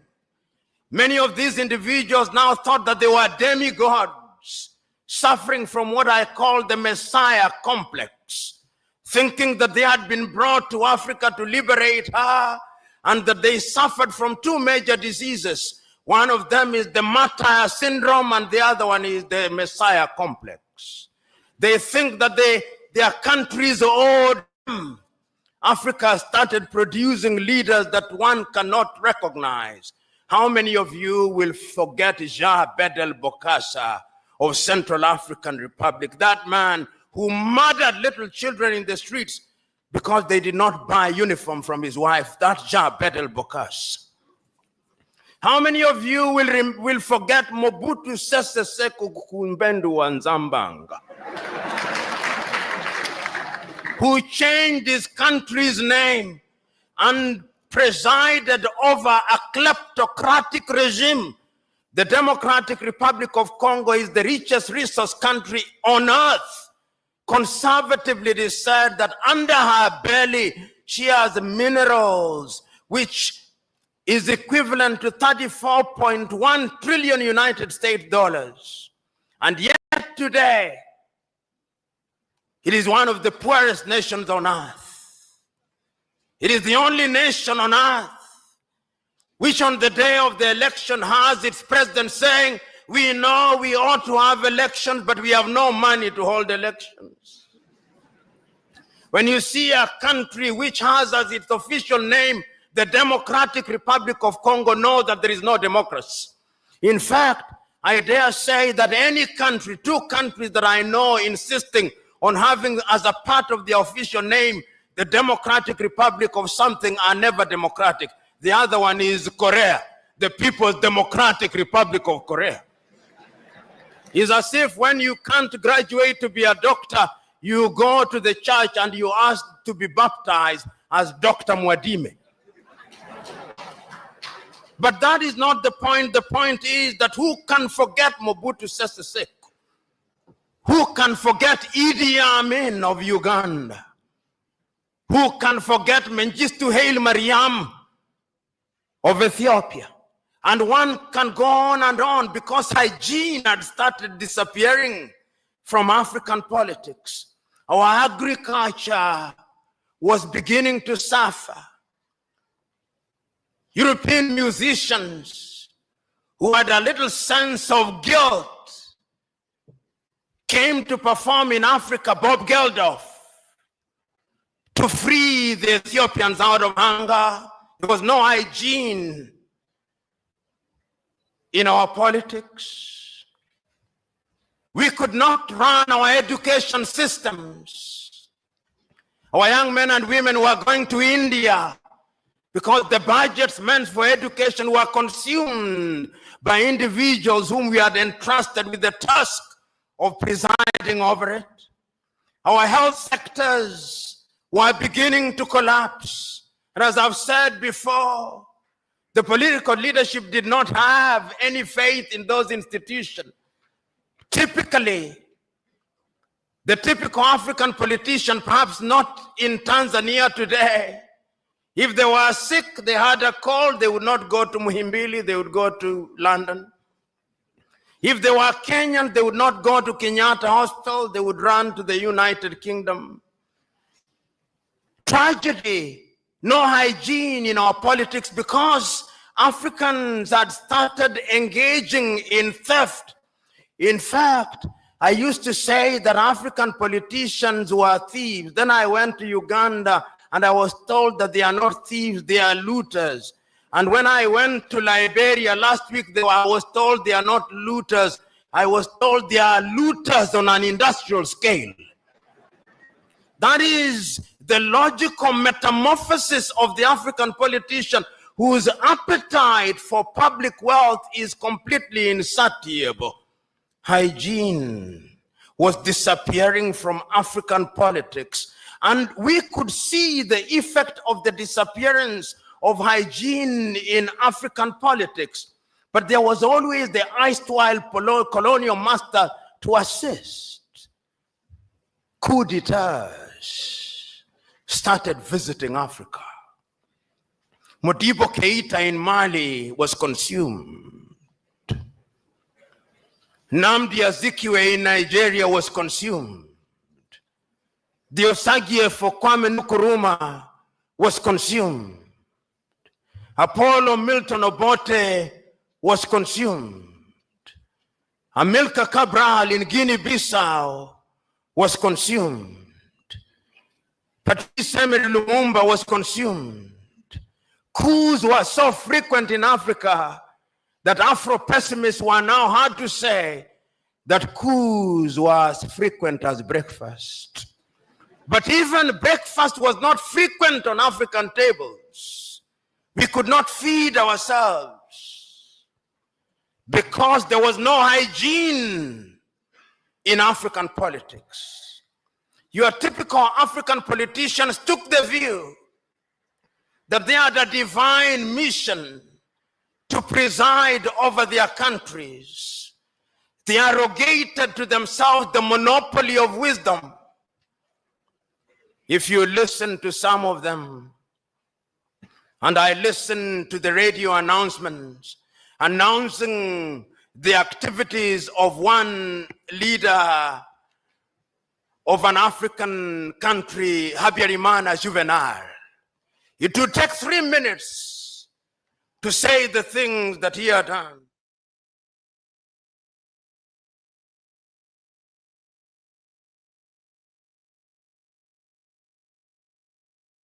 To say the things that he had done. He was the leading farmer. He was the leading singer. He was the leading intellectual. He was the leading husband. And he was the leading everything. We had monsterized our leaders, and they became immune from any kind of advice. Meanwhile, the African was suffering. The African woman who thought that upon attainment of political independence, she would now deliver in a decent hospital, was still the victim of a village midwife. The African woman was suffering. The African woman who thought that they would now get water in a tap in their homes was still running 5 kilometers away to get water. Meanwhile, our monster leaders were laundering their clothes in France and in Paris. The African woman who thought that they would go to Kariakoo market here in Dar es Salaam or Owino market in Kampala, Uganda, and get all the goodies could not get them, because meanwhile, the Minister for Agriculture had agreed that bad seed be supplied, and meanwhile, we were getting mangoes from Europe. The African woman who thought that they could have food on the table could not have food on the table. We had killed all our sugar industries that we may have sugar from Brazil and Mexico. And the African youth was no different. The African youth who thought that upon realization of independence, there would be occasion for them to get employment, was now being humiliated at the embassies of the United States of America as he struggled to get the almighty green card. The young African who thought that liberation would bring something new was now struggling at the United Kingdom embassy, filling a document that is 50 pages long, being asked who their great-great-grandfathers were and what enterprise they were engaged in. And they could not stop there. They went to the Australian embassy and to the French embassy, and the treatment was the same. The African youth was being treated like a leper, like a pariah, like a subhuman being. And they were asking, for what purpose did we gain this thing called independence? And those who are not humiliated in Gambia, in Nigeria, in Niger, were crossing the Red Sea, swimming across the Mediterranean to go to Italy so that they may be enslaved anew. Meanwhile, the African leader was busy looting from their countries and buying mansions in Paris and in London and in Florida, and driving private jets and helicopters and being addressed as their excellency and honorables instead of being addressed properly as horribles.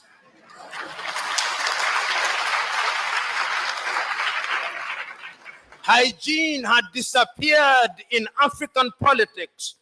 And what had started happening is that a new generation of African leaders who were dissatisfied started emerging. And one need only look at Africa in the 1980s when we begin to see the emergence of a new crop of leaders who are saying, this is not what we fought for. And I can remember so very vividly Ethiopia's Meles Zenawi in 1984 abandoning his medical studies and pursuing the Deg regime of Mengistu Haile Mariam, and he removed Haile Mariam. And there is a sense in which some hygiene has been reintroduced in Ethiopia. And I can remember here, God works in strange ways. Idi Amin made the mortal mistake of assuming that Tanzania and Mwalimu Julius Nyerere could be poked without consequence. He tried, and he died regretting it. And this became, indeed, many of you will remember that this University of Dar es Salaam became the finishing school of latter-day revolutionaries. John Garang Di Mabior was here. Yoweri Kaguta Museveni was here. If they were not students, they passed through here because this was the mecca of political revolutionaries. Eduardo Mondlane was here. Samora Machel passed through here, if only for a few hours. Nelson Holisa Mandela passed through here. Sam Nujoma came through here. This was the baptism ground.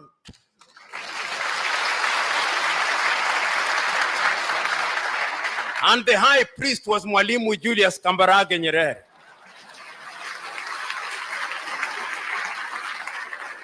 It was he who, in a manner of speaking, said, "With this water I thee baptize, that you may go out there and change your country." And Yoweri Kaguta Museveni went out into Uganda, and there is a sense, whether you like it or not, in which some hygiene was introduced in that country. There is a sense in which when Samora Moises Machel left this ground, he went to Mozambique, and there was a sense in which some hygiene was introduced in that country.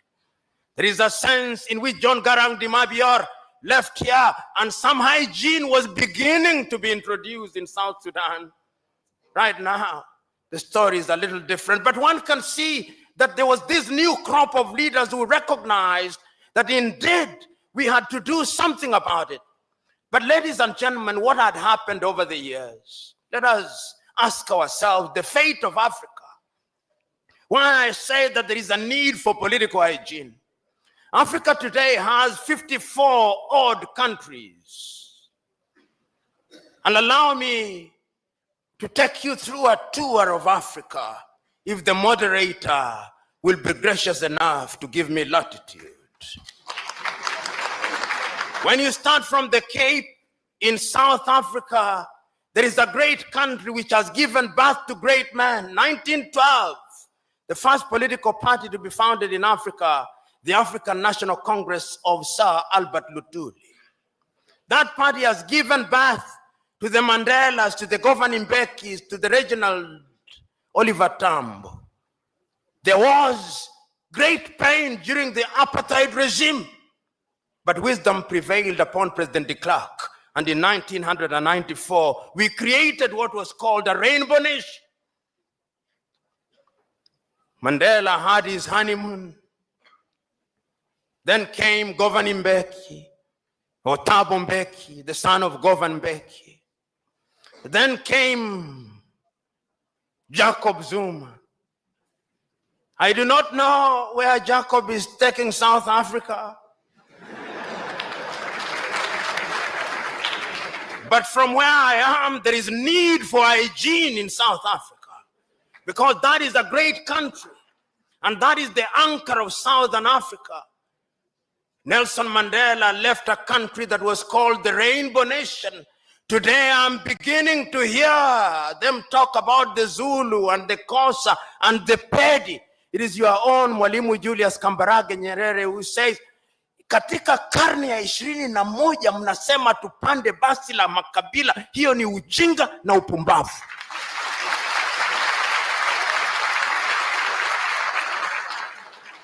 Then there is another country, because there is need for hygiene in African politics. And when one talks about hygiene, one wants to see improved agriculture. One wants to see improved infrastructure. One wants to see improved education. One wants to see that the quality of the life of our women and children is improved. And you go to Namibia, there is a sense in which there is some hygiene there. If only the land question could be solved, that would be a country that is worthy, is moving in the right direction. One can begin to see that. Then you move to Angola, that unfortunate land of Agostinho Neto, and you will remember Holden Roberto and Jonas Malheiro Savimbi. There is a sense in which that country was traumatized. I'm happy to note that President Dos Santos now says he's going to retire in 2018. My only concern is that he is sick now, and he is seeking treatment in Madrid, Spain. Why don't they have a good hospital in Luanda, Angola? After you've been a president for 20 years, you are going to another civilization to treat you. There is a sense in which there was lack of hygiene. Then you go to Botswana, that great country, 1966, Botswana was a backwater country with nothing but courtesy of an individual who knew that hygiene depended and required that you improve the quality of people's lives. Sir Seretse Khama. And you know, when you have hygiene, even the politics becomes hygienic. And you realize that politics is not a life and death issue. That politics is a question of the competition of ideas. I've just read a Tanzanian newspaper here, which I thought was very insightful. Siasa ni kupambanisha hoja sio vija. And there is beauty in that. And Nyerere put it even better in much more eloquent Kiswahili than I can master. He said, kwanza tutambue ya kwamba ikulu ni mahali patakatifu. But I'm still talking about Botswana, Seretse Khama, Ketumile Masire, Festus Mohai, and Ian Khama. They now know that politics is not life and death. That is a country where there is hygiene. For those who are Afro-pessimists who think that nothing is happening in Africa, something is happening. They are monsters, but they are also angels. But did they not exist like that even in the heavens? Lucifer alongside Michael and Gabriel? It would appear that as it is in heaven, so it is on earth. And if you go to Mozambique, you can also begin to see that there is a problem there, but there is an attempt at hygiene. You go to Zambia, that is another country, Kenneth David Kaunda. On the day that he left office, Kenneth David Kaunda had only $8,000 in his account. If you ask your typical African Tanzanian councillor today, before Magufuli came in, that was pocket change. After 24 years in power, $8,000 only. Those are people who love their country and sacrifice. There is a need for hygiene in Zambia. It is the only country in the world that I know where when an opposition leader blocks a motorcade, it does not become the offense of obstruction, it becomes the offense of treason. Unprecedented in the world. Hygiene is necessary in that country. And I look forward to hygiene being introduced. Then one comes to Tanzania. You know, Tanzania, when one talks about hygiene, one must start in the 1960s. One must remember the Arusha Declaration and the nobility of the intentions of Mwalimu Julius Kambarage Nyerere. And that is why many of you may not know, but at one time it was suggested that he be made a saint of the Catholic Church. And the reason was very simple. This was a man who had ideas. This was a man who had clarity of thought. This was a man who could see the future almost with the exactitude of a Jewish prophet. This was a man who had the humility, almost like the humility of the carpenter of Nazareth. This was a man who loved his country. He made mistakes, and when he made them, he realized and corrected them. That is his greatness. Is it not Saint Just who said that nobody can rule guiltlessly? This is a man who found 120 plus ethnic groups and welded them into one nation, so that Tanzanians speak with one voice. You know, if you look at Tanzania and you ask your typical Tanzanian, what was the ethnic extraction of President Kambarage Nyerere? They do not know and they do not care. If you ask Tanzanians what was the ethnic extraction of the second president of Tanzania, Mzee Ali Hassan Mwinyi, the Tanzanians do not know and they do not care because it does not matter. If you ask them What was the ethnic extraction of the third president of Tanzania, Benjamin William Mkapa? They do not know, and it does not matter, and they do not care. And if you ask Tanzania, what was the ethnic extraction of your fourth president, Jakaya Mrisho Kikwete, they do not know, and they do not care. And if you ask them, what is the extraction of your fifth president, John Pombe Magufuli, they do not know, and they do not care. They only know that he's a bulldozer.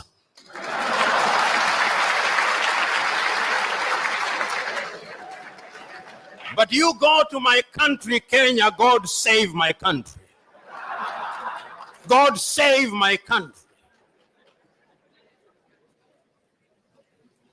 When you meet your typical Kenyan and you introduce yourself as John, they'll ask for the second name, not that they may know your full names, but that they may identify you with your ethnicity and pigeonhole you accordingly.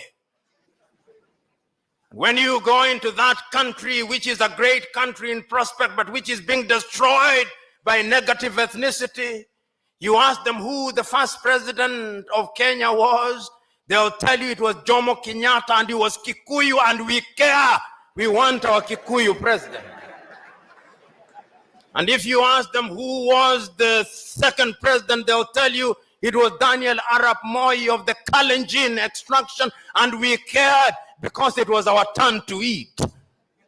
And if you ask them who was the third president, they'll tell you it is Uhuru Muigai Kenyatta, and he is a Kikuyu, and we want him to continue because we Kikuyus and we Kalenjin only feel safe when one of our own is in State House. And if you ask the opposition and you ask the leaders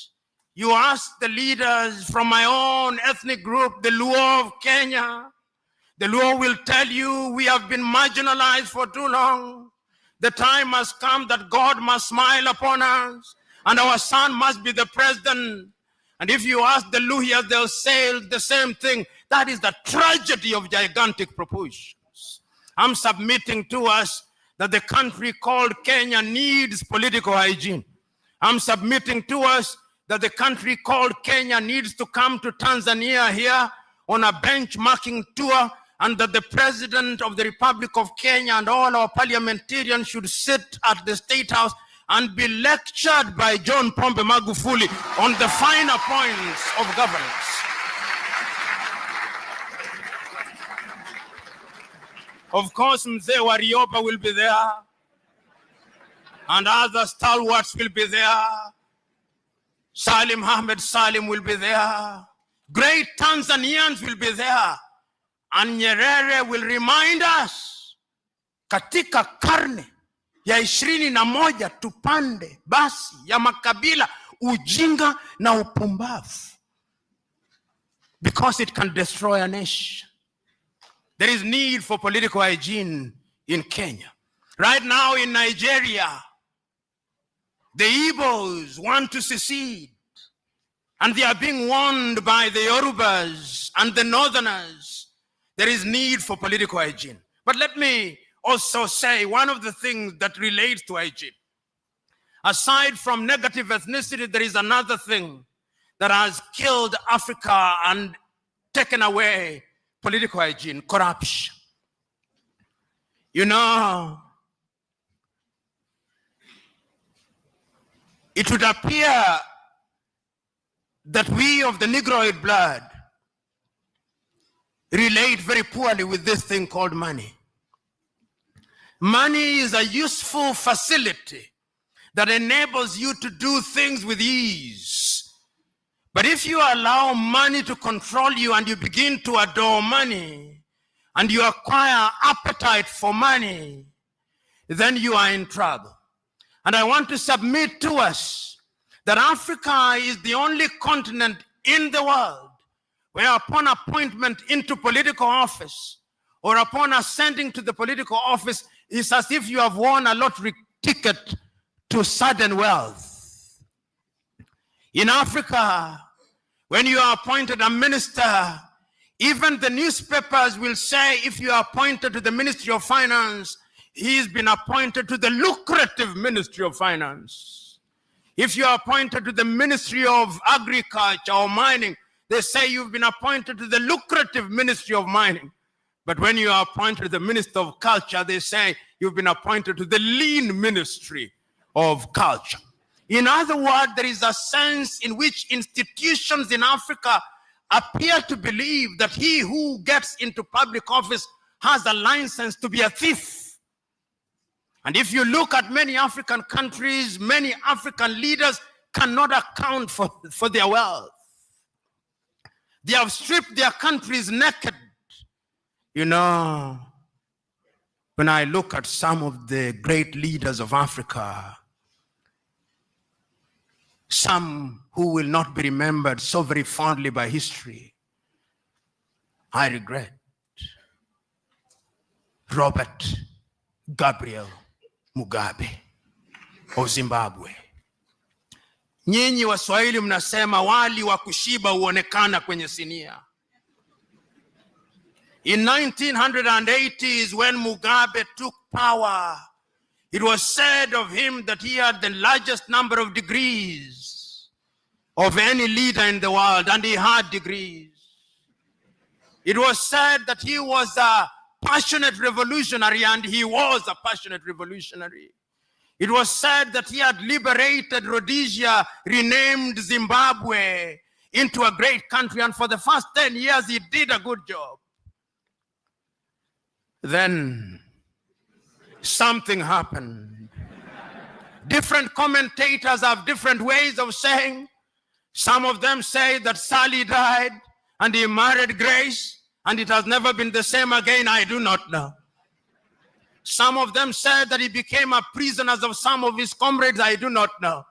But the only thing that I know is that all the historical dividends he had accumulated have now been squandered. Why?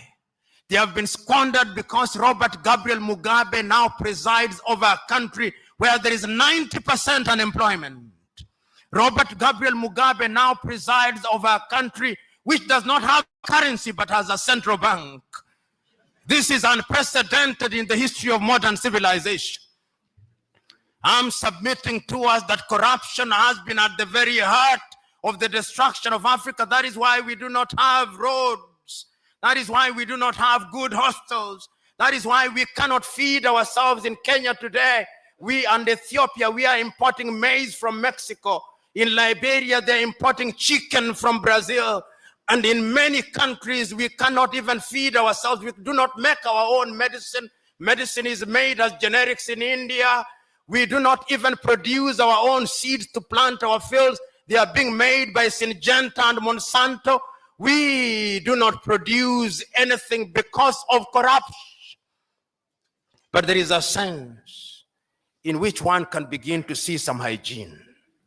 There is a sense when I arrived here in Dar es Salaam, I look at the newspapers and I see a white gentleman having flown into Tanzania in a private jet from the company called Acacia, goes into State House in Dar es Salaam and literally almost saying, mea culpa, mea culpa, mea maxima culpa. Nimekosa sana, nimekosa sana, nimekosa sana. And President John Pombe Magufuli, as if he was a Catholic father, saying, nimekusikia mwanangu. Nimekusikia mwanangu.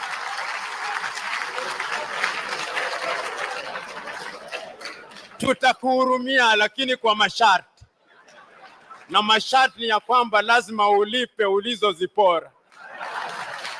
I felt told that there is an African leader who can stand up to international pirates who for 20 years have deprived Tanzania of taxes that would have gone to schools, taxes that would have gone to the health sector, taxes that would have gone to infrastructure, taxes that would have gone into agriculture. John Pombe Magufuli is a breath of fresh air. I know that there are some Tanzanians who may think that he's disrupting their agenda. John Pombe Magufuli disrupt their agenda. For if you come into a country and you find a patient suffering from cancer, you've got to subject them to chemotherapy. And when you administer chemotherapy, the hair will fall out a little. There will be some pain. That pain is necessary because there is no gain without pain. I'm not a Jewish prophet nor related to one. I'm not a member of CCM. But if John Pombe Magufuli continues on this trajectory and has a second term, in the next 10 years, Tanzania will be one of the largest economies in this country.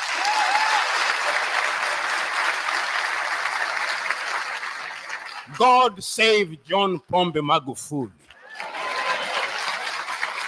You know, I was reading a tweet and some American is saying, bring us John Pombe Magufuli.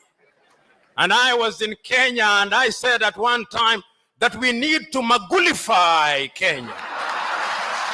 In other words, there is a sense in which a new English word can be found, the Magufulification of Africa. In fact, I dare say that even my own paper, instead of calling it a call for hygiene in African politics, I would say the Magufulification of Africa. And I would still be right.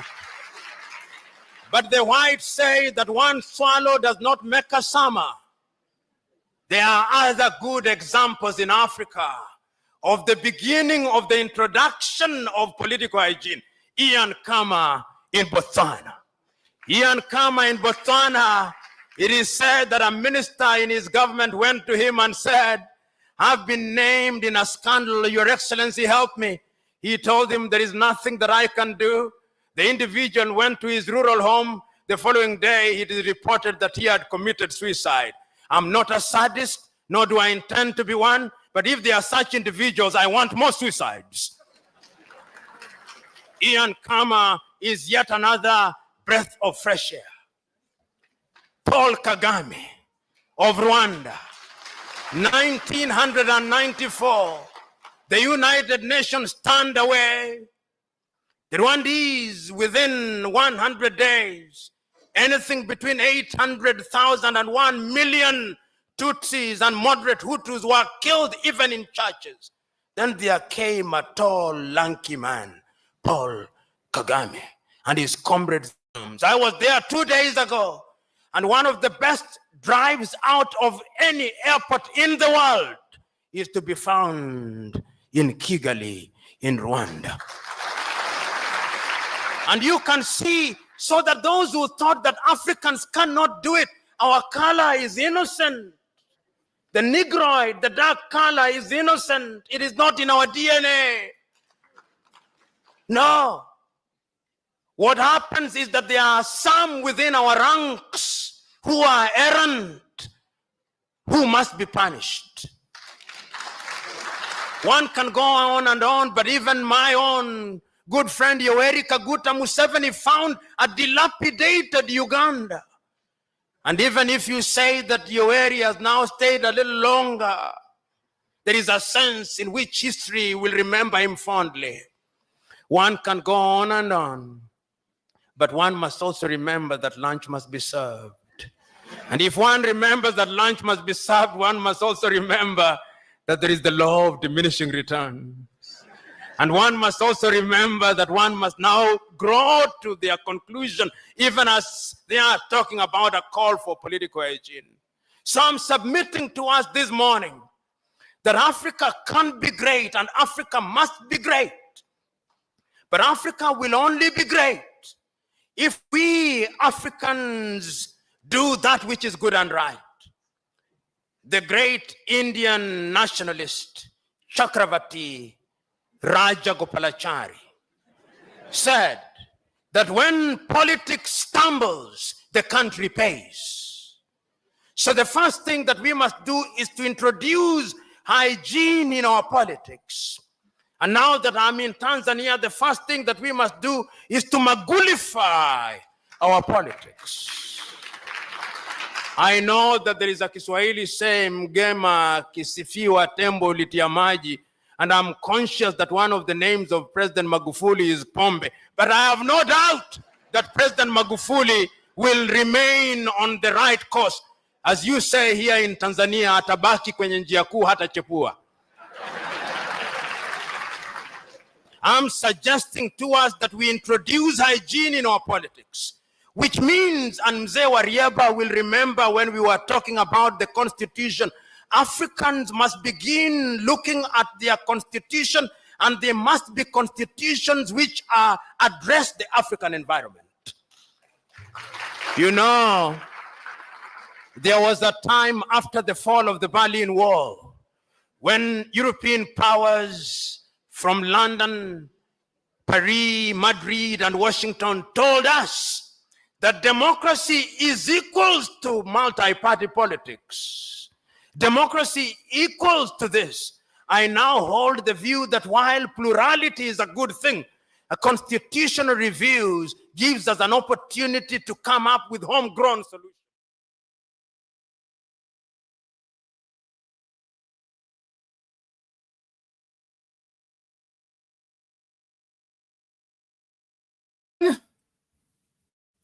Blessings and good morning again. It is now 23 minutes to the 9 o'clock hour on the 16th day of June in the year 2025. I guess you've had your fill. I don't know. What do you describe that as? Food for thought? I'll tell you, I listened to PLO there, and quite honestly, I recognize Guyana a lot of the things he identified as, wanting hygiene. We definitely need some kind of hygiene in this country, serious hygiene.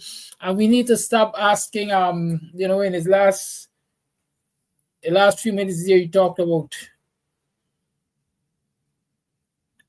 two people from the same country basically can't sit and have a beer without asking the question, which tribe you're from? Which tribe you're from? Even as we are a few months to our elections, us Guyanese have that serious issue to confront. I must have vote for you. Which tribe you're from? Which ethnic group you're from? And even in the ethnic groups, they ask, which class are you from? A lot of people might not accept it or don't want to believe it. But we have a serious issue in this country of class and caste, ethnicity and class. We're not addressing it. We're not seeing it as the elephant in the room, but it indeed is the elephant in the room.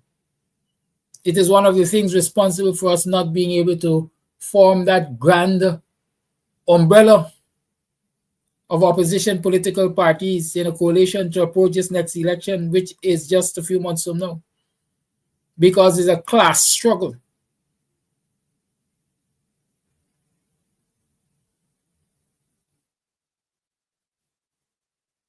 You've heard it all. That's all I want to say. And I hope that you just have not heard it, but you'll take it and make it a study. And you will use it to inform your decision making. The lines are open. 6225933 is the number to call. You tune to the Guyanese Morning Time. I ain't got much else to say to you. Let the calls begin. And somebody beat Flash Garden to the punch this morning, man. What y'all? Y'all just be too tentative. Make Flash always run into the front of the class. So let the calls begin. 6225933 is the number to call. You tune to the Guyanese Morning Time. I have some voice notes. Let me see if I have some voice notes. I have a particular voice note I want to share with you, but I have to get the... Oh, good.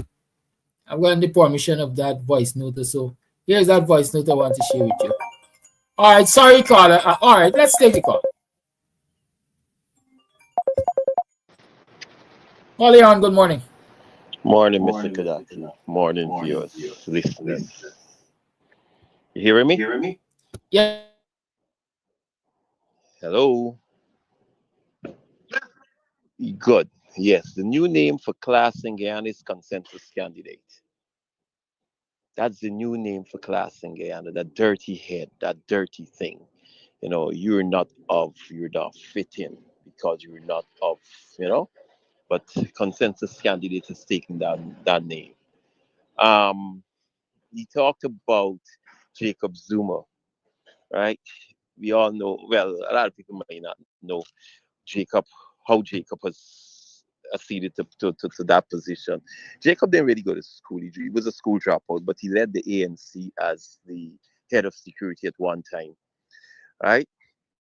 Then he got into trouble with the Guptas, you see. Whereas money, he and his son who is now unbankable in South Africa, whereas money took power over everything on them. And this is what I'm seeing, and I'm going to call it. I'm seeing a Jacob Zuma in Mohammed. I'm seeing a Jacob Zuma in Mohammed. I'm going to call it out. I want somebody to do a thing. Do an interview with Mohammed, a 5 minute interview, a Travis Chase or one of them, right? And let's see how far he will go in that 5 minutes interview. That's all I'm asking for, right? Let's do that because we don't need a president who folds his hands and repeat, "Okay, Pomeroon, the people are suffering." We don't need that. We want to drill down deep into here what your mission is, what you gonna do, what is in your manifesto to changing things in that country. Now walking, we don't need a smiling president. We don't get a dancing president. We don't need a smiling president. We don't get a president that dresses like a clown. We don't need a neat dressing president with that just smiles. We want to hear what you could do for the people. That's all I have to say. Thank you for your voice note. In fact, that was a call. Thank you for your call. And so I can take more calls now. It seems as though there's a long lineup of calls. So let's go. Here's a voice note. Yeah, man, I love the speech by Lumumba. I've heard the speech a few times before. I played it on my radio show too. Hygiene. That's why I talk about, man. Hygiene. If you don't clean the top of the stream, it don't matter if you put a little chlorine or something at the bottom. It's just gonna get dirty again. You have to clean it from the root. I think one of the main things is that most people in the world, again, I don't want to say most people in the world, too many of us are not interested in being a sacrificial generation. And that's the difference, That's the difference in a protracted journey versus something that's just a temporary fix.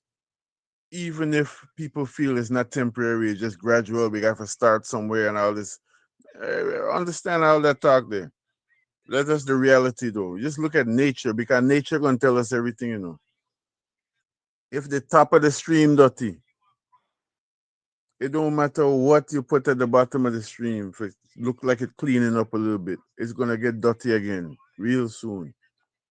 We have to clean from the top, man. We have to clean from the top or the bottom, however you want to put it, from the root. And this example of Nyerere is a perfect example. If we juxtapose how he did things with how other people in Africa after the colonial, the post-colonial leaders did things, I could bear witness to that in Tanzania. I've been there many. That's where my family went to when we started looking at repatriation. We look at all these different places in Tanzania. If you look at Tanzania versus Kenya, which is right next door, me and you can't sit down and have a beer in a bar in Kenya without first the conversation being, "What's your tribe?" In Tanzania, different now. And on another side, because of course there are nuances to everything. A lot of linguists say that because he nationalized Kiswahili to the point where it's not, even if you're in your small little nook in your small village somewhere where they speak a different language, when you're having a political discourse, during elections, everybody got to speak in Kiswahili, nationalize the language. But some linguists will say, well, that has caused a lot of the more indigenous languages to disappear, and that can be argued. But look at what the benefit has been, man. Look at what the benefit has been. The benefit has been a lack of tribalism, which is still ravaging Africa to this day. It's almost non-existent in Tanzania. There's the slow cook. It wasn't popular. It took a while to set, but look at the long-term effect. So we want this immediate thing there, and there's the issue, man. We want something immediate instead of being a sacrificial generation, so that our children can be free.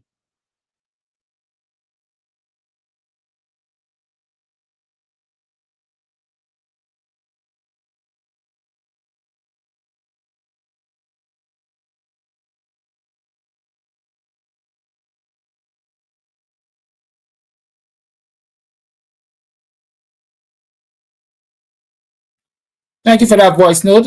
We can continue to take your calls now. And if you wait too long, I'll be playing another voice note. So let's see.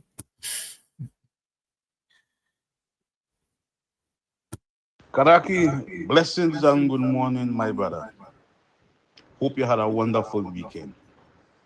Karaki, after listening to that doctor there, evidence point to the leader of the Guyana government. Karaki, the Guyana government running the Guyana like a rum shop, where there is alcoholics and prostitutes. Okay. When you look at the operation and the behavior, they feel that everybody in Guyana, the men is alcoholics and the women and them is prostitutes. Karaki, I will stay there for now, and I'm locked on and listening.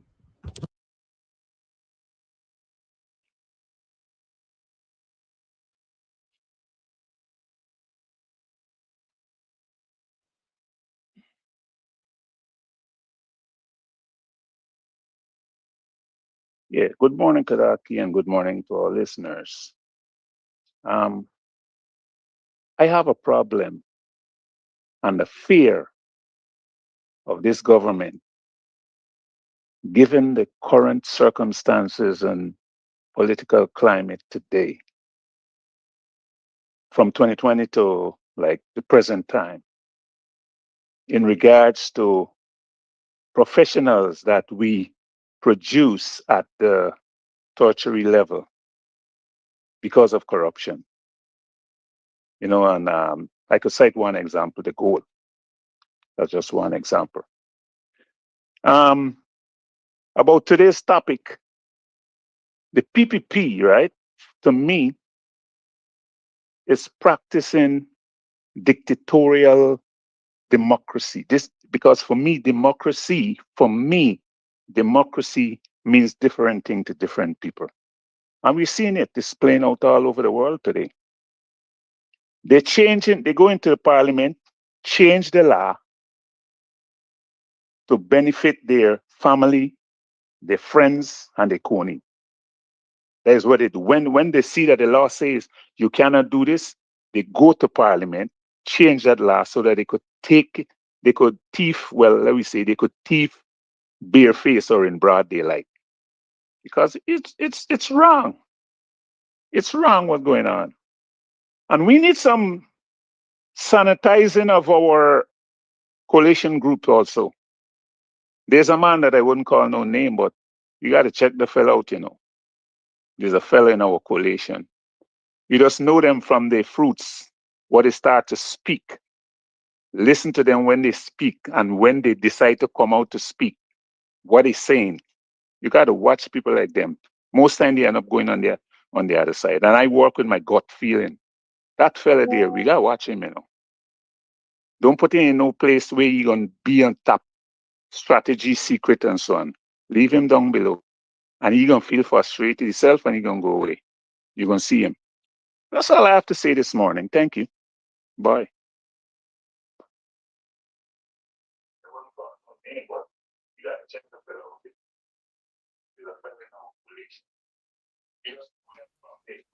Thank you for that call. And again, it is 9 minutes to the 9 o'clock hour. We have another 9 minutes or so we can go with program.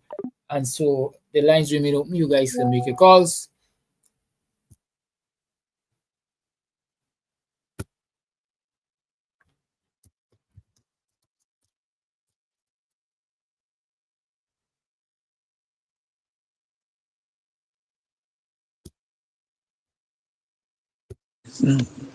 Good morning, Kadaki, and everybody. Still hanging out, right? Anyway, with the speech that I listened to, it was Call a all the broad line, please. speech and it brought out lots of things. And I hope many persons listen to the different types of leaders from the different countries and to the leader that when he left the country as a president, the amount of money that he had in his bank account. Okay, thank you. That tells of a leader who wanted his people to enjoy the wealth of his country. Also, the same thing that happened there where this leader had his country and he had to go to Madrid, Spain to get health services. That happens also in Guyana. And when we come to talking about, they spoke about this country where the amount of the Congo, where the amount of mineral wealth that is under the belly of the Congo. And that is what is being said, and it is being explored now, that the West South America is a part of Africa, and Guyana is one such country with a lot of mineral wealth within its geography makeup. So I will always hold on that we are a part of Africa. I sent some pictures out, and the next place we are going to is a place, some bridge where they used to throw the slaves off when they brought them here from slavery. There's a bridge, I think it names. I'm going to be sending you those pictures next week. Bye for now.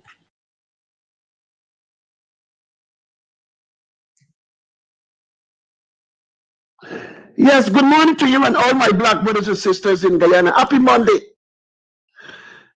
Let me remind my black brother and sister, it is time for us, all of us, but calm coming.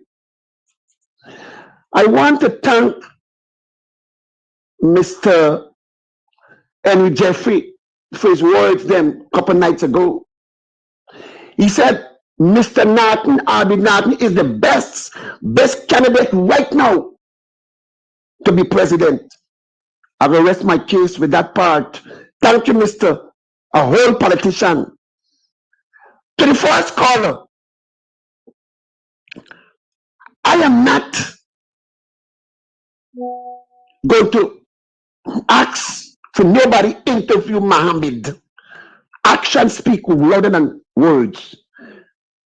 Who know politics going to know Mohammed is not running for president. Let me repeat myself again. Mohammed is not running for president. Mohammed, I represent Koli language, Koli words, Apanjat. It means Koli for Koli. We will explain that just now. Mohammed is doing exactly as a Koli boy what that Koli girl in PNC did to other black people in Guyana. And that Koli boy will control Region 4. Mohammed, I represent, continue what Chayandas did to other black people. Mohammed, we love to explain things fine flash garden. What Mohammed put out there is to separate the black man. When black man put me in parliament, I go work along with the Kodi government, the Kodi government. That Kodi girl and that Kodi boy, you know them say? Fine print. You love to explain. Are you believe Abi Kodi stupid? Are you believe are you give Abi position for bring Kodi people to Are you Black Man Party? No, I'm not stupid. Then Kodi I represent what black man don't do. Kodi I represent the word of God, the prodigal son. What the story of prodigal son, Flash God? Talk to us this morning, Flash. Don't mind when I say just talk nonsense. Prodigal son, I would arise and go back home and said, Father, I have sinned before thee and thou. I sinned before you and God. And thou them couldn't represent black man and represent zero. That's why you got punished. Mohammed, I heard Mohammed said, black man said, we want Mohammed up in Mackenzie. And I heard when Mohammed get there, you know Mohammed tell him first, stop put fire and smoke. Stop putting things on it. Stop traffic. Same thing. The president tell the people in Guyana, don't light, don't stop traffic. Mohammed being it different, nothing to encourage black man that he will represent them. He talking, he will always represent Kodi. And then a black man that will understand, we never see nobody tell anyone or tell Abinatin when Abinatin go and talk to them Kodi. Whenever hear one Kodi said, Skipper, we go knock on every corridor and make sure they vote for you. But me a black man, I tell Ali those things. Black man that will wake up and smell the coffee. Parents, are you teach, are you children? Because you go backfire upon are you and are you picnic. Jaguar is not a problem for the future anymore for black people. It's Mohammed, and Mohammed know exactly what he's doing. Black people, Mohammed could not be president. And Mohammed cannot do nothing for Guyanese people if he do become president. Because no country cannot do business with Guyanese. I will talk the rest tomorrow. Thank you for your time.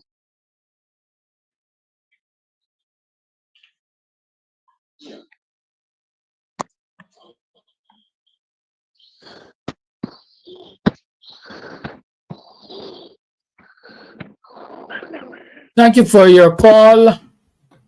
At 1 minute to the 9 o'clock hour, let's continue to work with our programming. Let's see if there are any other calls, any other voice notes.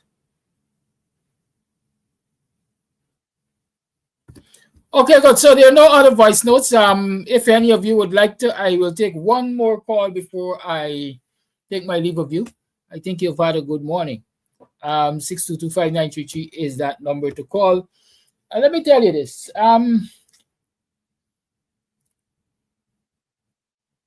No, I won't tell you anything. I think the video and the voice notes and the calls have done enough for us this morning. Oh, yes, I have one thing to tell you. Yeah, that's the only thing you need to know right now. And that is, you need to see me when I tell you this. You see, I'm wearing my Working People's Alliance t-shirt. I can't get the right position for you. Good. Working People's Alliance t-shirt. If you see this t-shirt, you recognize that they have slogans at the back. There are slogans at the back of these t-shirts. People's Power No Dictator. WPA says yearly cash grant by law.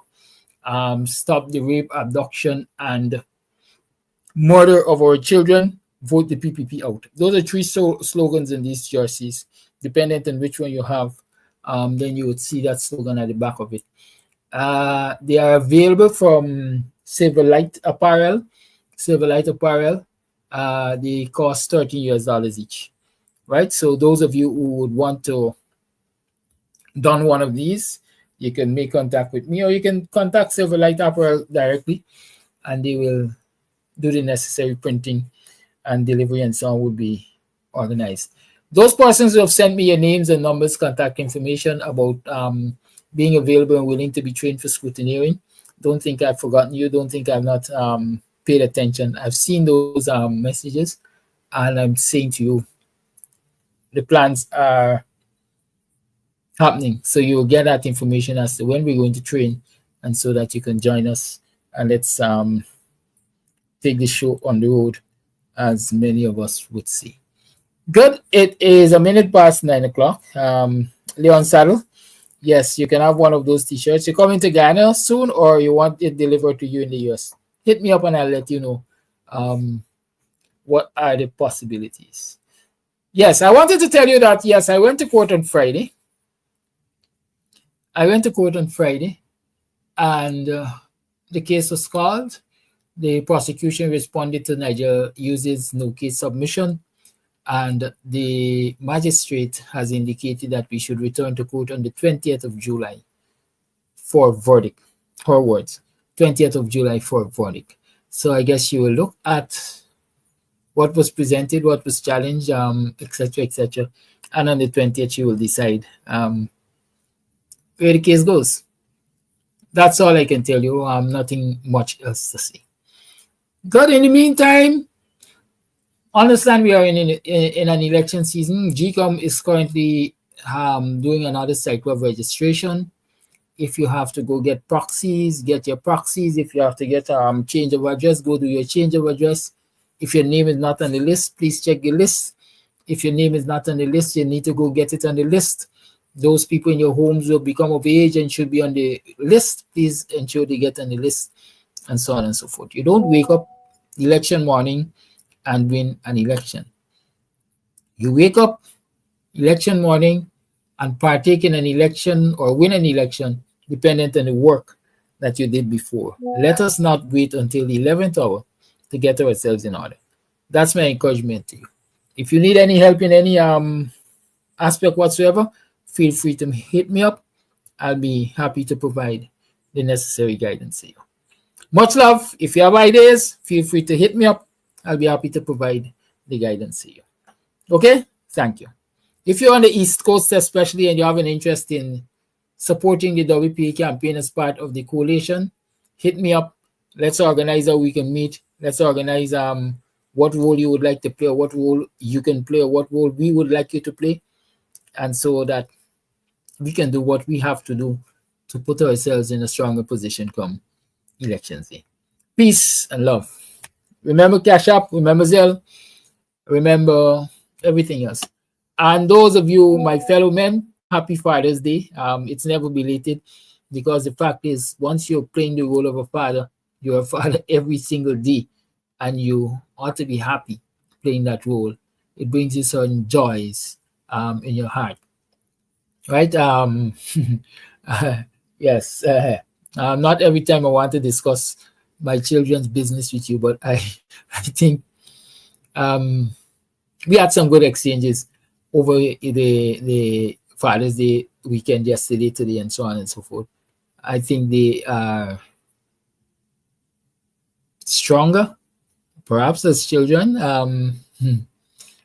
knowing that their father is their father loves them, cherishes them, and so on and so forth. And I too am perhaps in a better position, if you would say that, because I got them to express themselves. They're not generally expressive people. Trust me, they don't express themselves. They will show by action, indeed. And so I got a few words out of them. That's enough. And they got a few words out of me too.